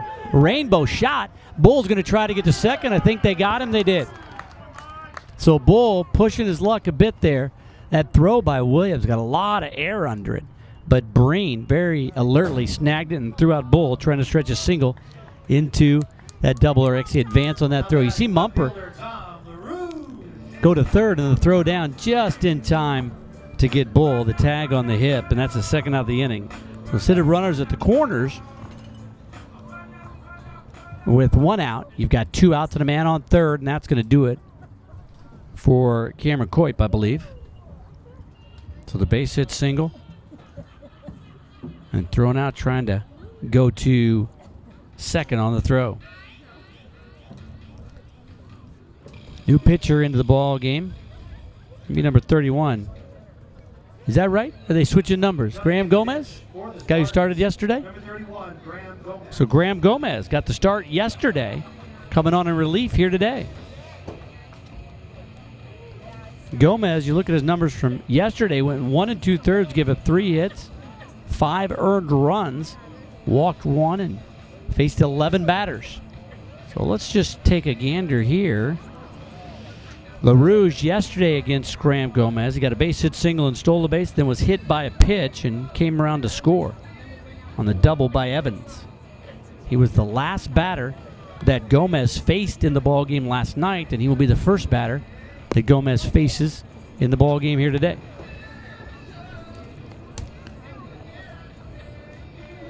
So Graham Gomez, the 6-foot senior lefty out of Carlsbad, California, mentioned that he went 1 2/3 in the start, only threw 38 pitches, so just out of the ordinary typically that you see your starting pitcher come out of the pen the next day, but 38 pitches, definitely would imagine to be able to throw again today. If you look at Gomez, that was his 7th start of the year, but he'd had 17 appearances prior to now, so he had mostly been used out of the pen. This is his 11th appearance out of the bullpen. Gomez, 8.22 ERA, a record of 0-1. In 30 2/3, he's given up 38 hits, 32 runs. He's 28 have been earned. He's walked 15 and struck out 26. Opposition hitting .306 against him. So the go-ahead run, 90 feet away. And now if you look down the third base line there, Andy Stankiewicz and Coach Dorman having a chat there. A.J. Franks, the lone senior who was honored here today, warming up in the pen. So it looks like if the Lopes can push this run across, A.J. will get a chance to come in and get the save on senior day. I'd imagine if the Lopes don't get the run across, maybe they'll throw A.J. Might just put Deegan back out there as he got him in order his last inning. But it's the heart of the order coming up for them. First things first, LaRouge needs to find a way to get this run across. Squaring to bunt, and Mumper well down the line. Pulled the bat back, ball 1. Well, the third baseman, Breen, was playing back and well off the bag, so Mark can get a good secondary lead. Swing and a miss on a breaking pitch. 1-1. LaRouge, the only other Lope with over 20 RBI, save for the 2 leaders, Garrison Schwartz and Ian Evans. They are on deck and in the hole. He's got 23 RBI. The 1-1. In the dirt. Blocked nicely by Mendoza to keep that in front of him. We'd take a pass ball or a wild pitch to get the go-ahead run in.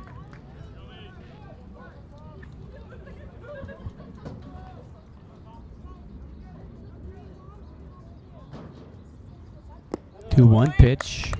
3-1. Well, Evans on deck. He tripled his last time up. They got the righties warming. A righty warming down there. The 3-1. Breaking pitch in there for a strike. Now we're set 3 balls and 2 strikes. That's a big sweeping curve.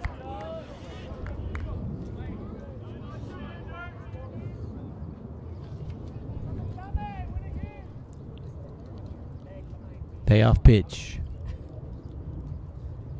Almost hit him. And he walks. So now runners at the corners here. Ian Evans coming to the plate. And that's going to be it. Gomez came in to face one guy. He walked him, and he's done. So Dean Stiles going to make the change.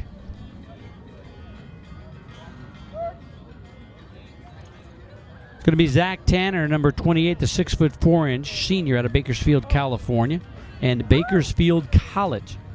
So Tanner coming into the ball game. Zach Tanner came into the ball game last night through 1 inning and gave up 2 earned runs, walked a couple of guys.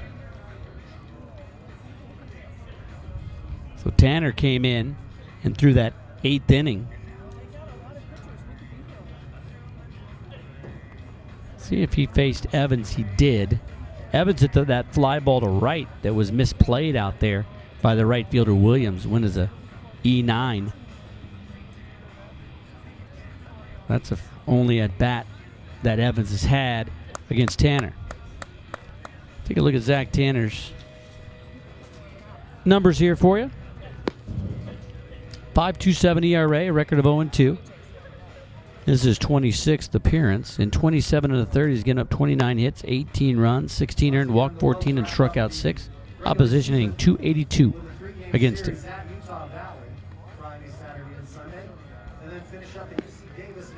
So Zach Tanner on in relief. A.J. Franks was warming up down there. Now he's just kind of standing down there because he's probably ready to go. All warmed and loosened up and ready to pitch if he needs to. We'll see what the coaching staff wants to do here. As I mentioned, Deegan came in and has pitched well. Got him 1-2-3 in the last inning. And Deegan came in that 7th inning and gave up a base hit single, but got some good defense. Faced 4 batters, faced 3 in the 8th.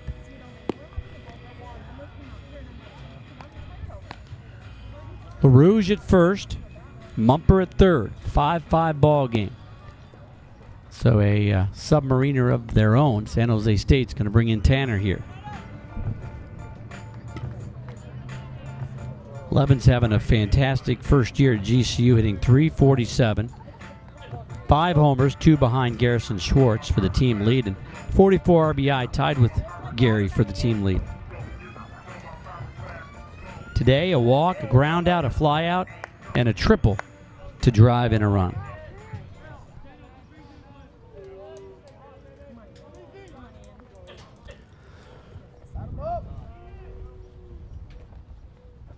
Pitch from Tanner, inside.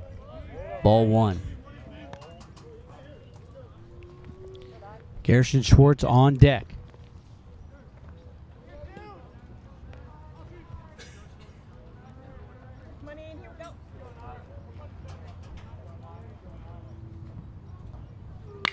Ground ball to short. Bobbled. Not in time. Lopes take the lead. The ground ball to short. Pleshner couldn't handle it. The run comes in to score. Mumper on the E6, and it is a 6-5 ball game. Well, that's one way to do it. Put it in play. Tanner came in, got the ground ball. I think Pleshner might have taken his eye off it, thinking take that glimpse up at LaRouge to see if he had time to get him. We'll take a look at it here and see if we can see it. Mumper heading in. He's looking to score, and he looks back, and right there he sees that the ball was booted, and he knows that he's got the go-ahead run. And now, imagine A.J. Franks will come in to try to close this one out. But see if the Lopes can tack on a few more. Gary at the plate now. Pitch outside, ball one. Now, sometimes when you know you got a speedy runner at first, and you get that ground ball, and he had to take a couple steps to his right, you start thinking, well, do I have time to get it over to second? And just took his eye off the ball a bit there, and everybody's safe. Gary hitting .297 on the year, 7 homers, 44 ribby.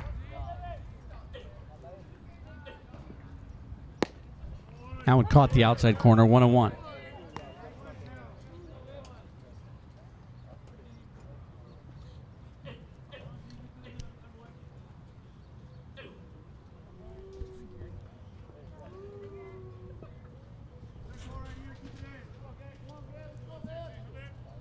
Garrison doubled back in the third inning. A couple of flyouts to center and 1 strikeout. 2-1. Good count here. See if the Lopes want to do anything. They're not holding Evans on at first, so Ian will get a good break here. LaRouge, all kind of speed. Doesn't need too big of a lead out there.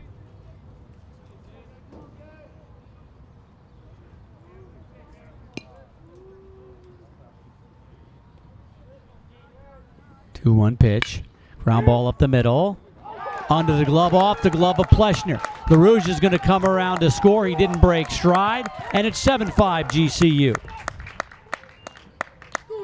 Evans stops at second. LaRouge comes in. Another RBI for Garrison Schwartz, his second base hit of the day, and he regains the RBI lead for the team with his 45th run batted in.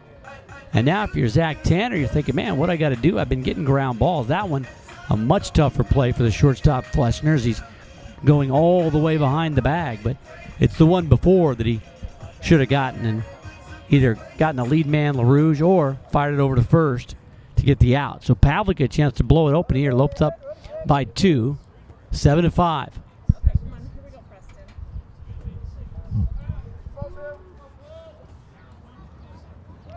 Pavlik a couple of doubles, a strikeout, and a fly out to right.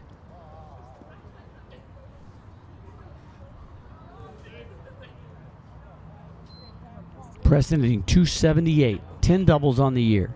2 of them here today. Ooh. Well outside and off the plate, but called a strike.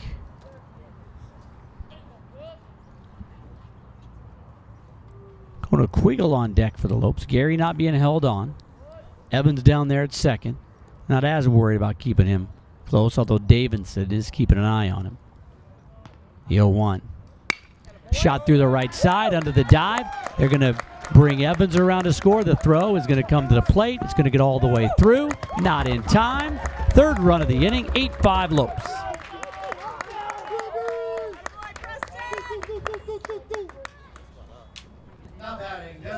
So Pavlik picks up the RBI with the base hit single to right. Schwartz stops at second. Deegan Hart looks like he might pick up his first win as an Antelope. See if they bring in A.J. Franks here in the 9th with that 3-run lead.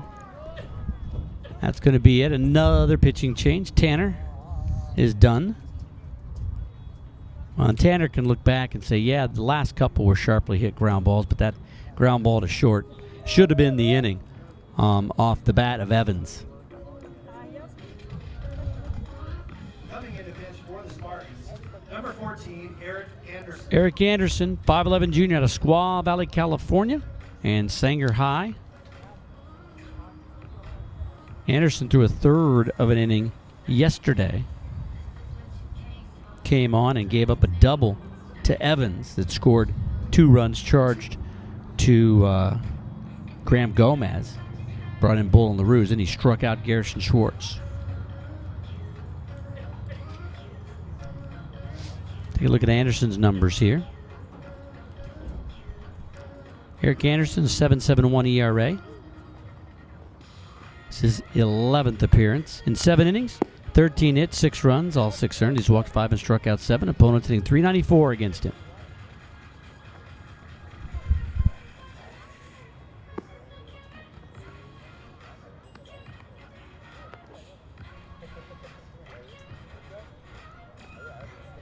Here, a look at A.J. Franks out there. He's already warm, got the glove on. Assume he'd be coming in. He was honored earlier today, the lone senior on this Grand Canyon University squad. And what a great guy. Talked to Coach Stankwitz about him before the game. Andy mentioned what a great pitcher, obviously, he is. If he comes in today, it would be his 54th career appearance for GCU. He had 24 appearances last year, 29 this year. He's there with his fiance, getting married over the summer, got his college degree earlier last week. There with his future in-laws. I believe a future uncle over there as well. All smiles. And AJ had a 4.0 last spring and graduated like a 3.8 something or other. It's a great job by AJ Franks. We expect that he'll be coming in. Be great to come in. It's a save opportunity right now if the Lopes don't score any more runs. Could come in and get a save on senior day. We'll have to wait and see. But AJ down there. Looks like he's ready to go, and I think he might throw a few more pitches here. So I'd imagine he's coming in for this 9th inning. Kona Quiggle at the plate. The Lopes have plated 3 runs here. Inning started with the pop out by Wyatt. Mumper reached on an air. Base hit single by Bull. Walk to LaRouge. The air, the base, and back-to-back base hit singles by Schwartz and Pavlik. There's just 3 runs. It's an 8-5 ball game. Anderson's first pitch misses high, ball 1. Kona Quiggle came in as a pinch hitter in the 5th, walked, and got a base hit single in the 7th.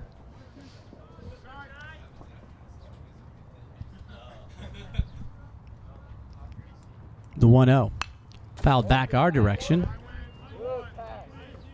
1-1.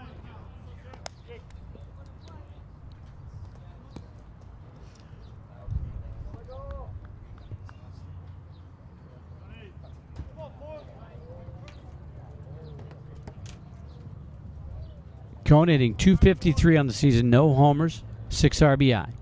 The 1-1. Way outside, 2-1.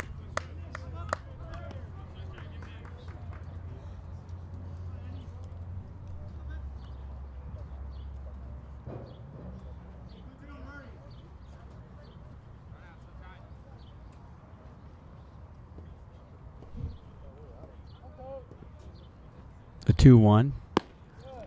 Up high, 3-1. So now Anderson in danger of loading the bases for Jared McDonald.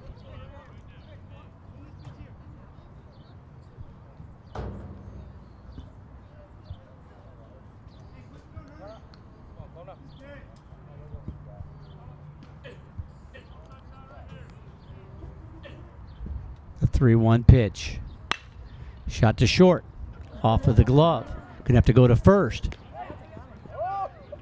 Ooh. In time to get his man, and I'm not sure about that one either. Boy, Pleshner having some trouble down there at short. We might have to look at that one when we come back. But the Lopes get 3.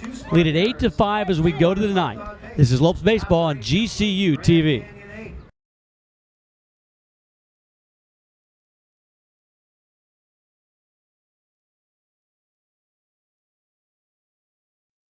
There's an exciting new destination for food, fun, and relaxation in the heart of Phoenix. Come to GCU Hotel and Canyon 49 Grill, where our hospitality management students gain hands-on workplace experience and deliver unmatched service right alongside the staff. Enjoy beautiful amenities like the Oasis Resort-style pool, full-service fitness center, and enjoy Canyon 49's modern urban cuisine. From the gaming lawn and patio to the artisanal coffee and teas of GCVC. You'll never want to leave. Play at GCU Championship Golf Course, featuring over 7,200 yards of expansive tees and tree-lined fairways, plus a brand new luxury clubhouse, golf pro shop, and restaurant, all run by golf management students. See why travelers from around the world can't resist the Valley of the Sun. Room rate $79 per night. Visit gcuhotel.com to book your visit today.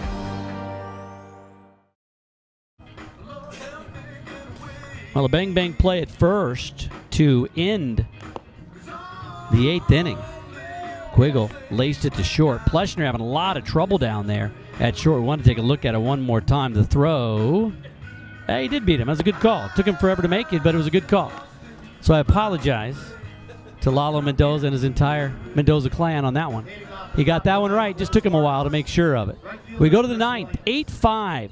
Deegan Hart on the hook for possibly his first win of his GCU career. And A.J. Franks, the aforementioned senior, we showed you honored on Senior Day, a 2.52 ERA, a record of 4-0, has one save.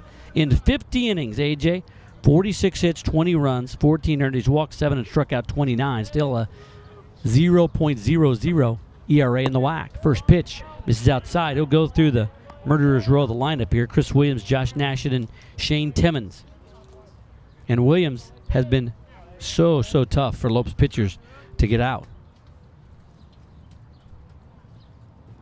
Well outside, 2-0. Williams hitting .298 on the year with 4 home runs and 20 RBI. But in the ball game yesterday, went 3 for 4 with 2 runs and an RBI. And in this ball game, he's 2 for 2 with a walk and a sac fly. Has a double and a single. That went in there for a strike. 2 balls and 1 strike from A.J. So A.J. trying to get his second save of the season here on Senior Day.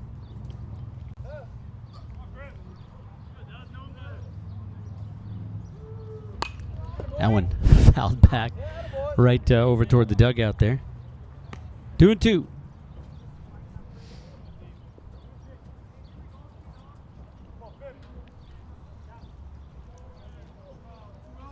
I got the shift on here. Take a look at the infield. Mumper on the first base side of second base. The only man on third is Williams. Looks like he's trying to go that way. The only man on the left side of the infield is Ty Wyatt. And you see nobody over there in the picture. Almost have to pan over toward second base to see Wyatt. There's one guy on that side of the infield. And twice Williams has tried to go that direction. The 2-2. And he goes that direction down the line. Could be trouble if it's fair, slicing, and it's a foul ball. And Williams going for another extra base hit. Slowly walks back to pick up the fluorescent green bat. 15 hits for GCU. 9 for San Jose State. Lopes lead 8-5. GCU a couple of 3 spots, 1 in the 2nd, 1 in the 8th. Got 2 in the 6th. 2 ball, 2 strike again. Well, it looks like AJ's kind of living on the outside corner, but they got the shift on as if they're expecting Williams to pull the ball here. They come in on him this time, and he pops it out, flares it into left. LaRouge. 1 down, 2 to go.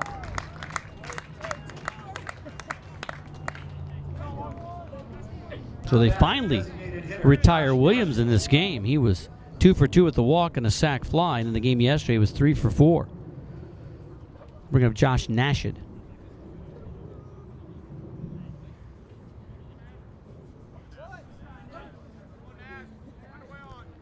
Nashid 1 for 3 in this one. First pitch from AJ. In the air to center.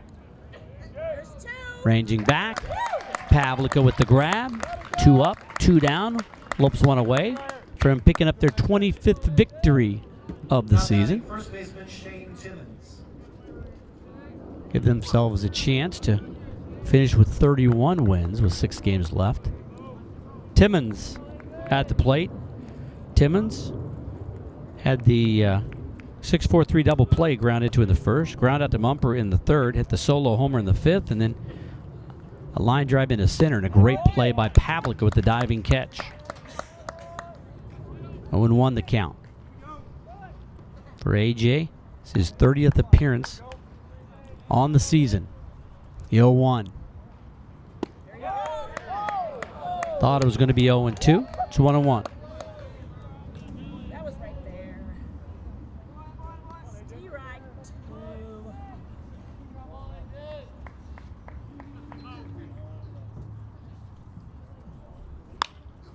Little squibber over the mound. Bully's got it. To first. Ball game. AJ Franks on senior day comes in and gets the save. The Lopes win it 9-8. And Deegan Hart picks up his first win as an Antelope. Great way for the Lopes to close out this series and to close out this ballpark. Brazil Stadium will look completely different next season when we start play. But the Lopes get the victory in the final ball game here at Brazil. 9-8 the final. San Jose State goes to 16-31-1. Grand Canyon 25-23. Deegan Hart 1-7 now on the year. AJ Franks picks up his second save of the season here on senior day. The Lopes head off to play Utah Valley. A sweep would give them the Western Athletic Conference outright title. Then they finish off against UC Davis. Well, thanks so much for joining us, folks. The Lopes play their final 6 games on the road, Utah Valley and UC Davis. You can catch GCU's game at Utah Valley on the WAC Digital Network, the Saturday ball game at 5 p.m. on wacsports.com/watch. That's wacsports.com/watch. Check out the schedule page at gculopes.com, and we'll be able to see all of those links. Well, thanks a lot to all the folks here at GCU TV, our final sports broadcast of the year. We'll be back in the fall. Gina Sandos running everything. Krista Bannister, Connor Brenton, Jacob Spratlin, Aaron Gina, Stephen Najelski, and of course our man Swade on the camera. I'm Michael Potter. Follow Grand Canyon University on Twitter, Facebook, and Instagram. Don't forget to subscribe to our YouTube channel at youtube.com/GCU. Have a great night. Lopes get the victory. Go to 25-23. Go Lopes.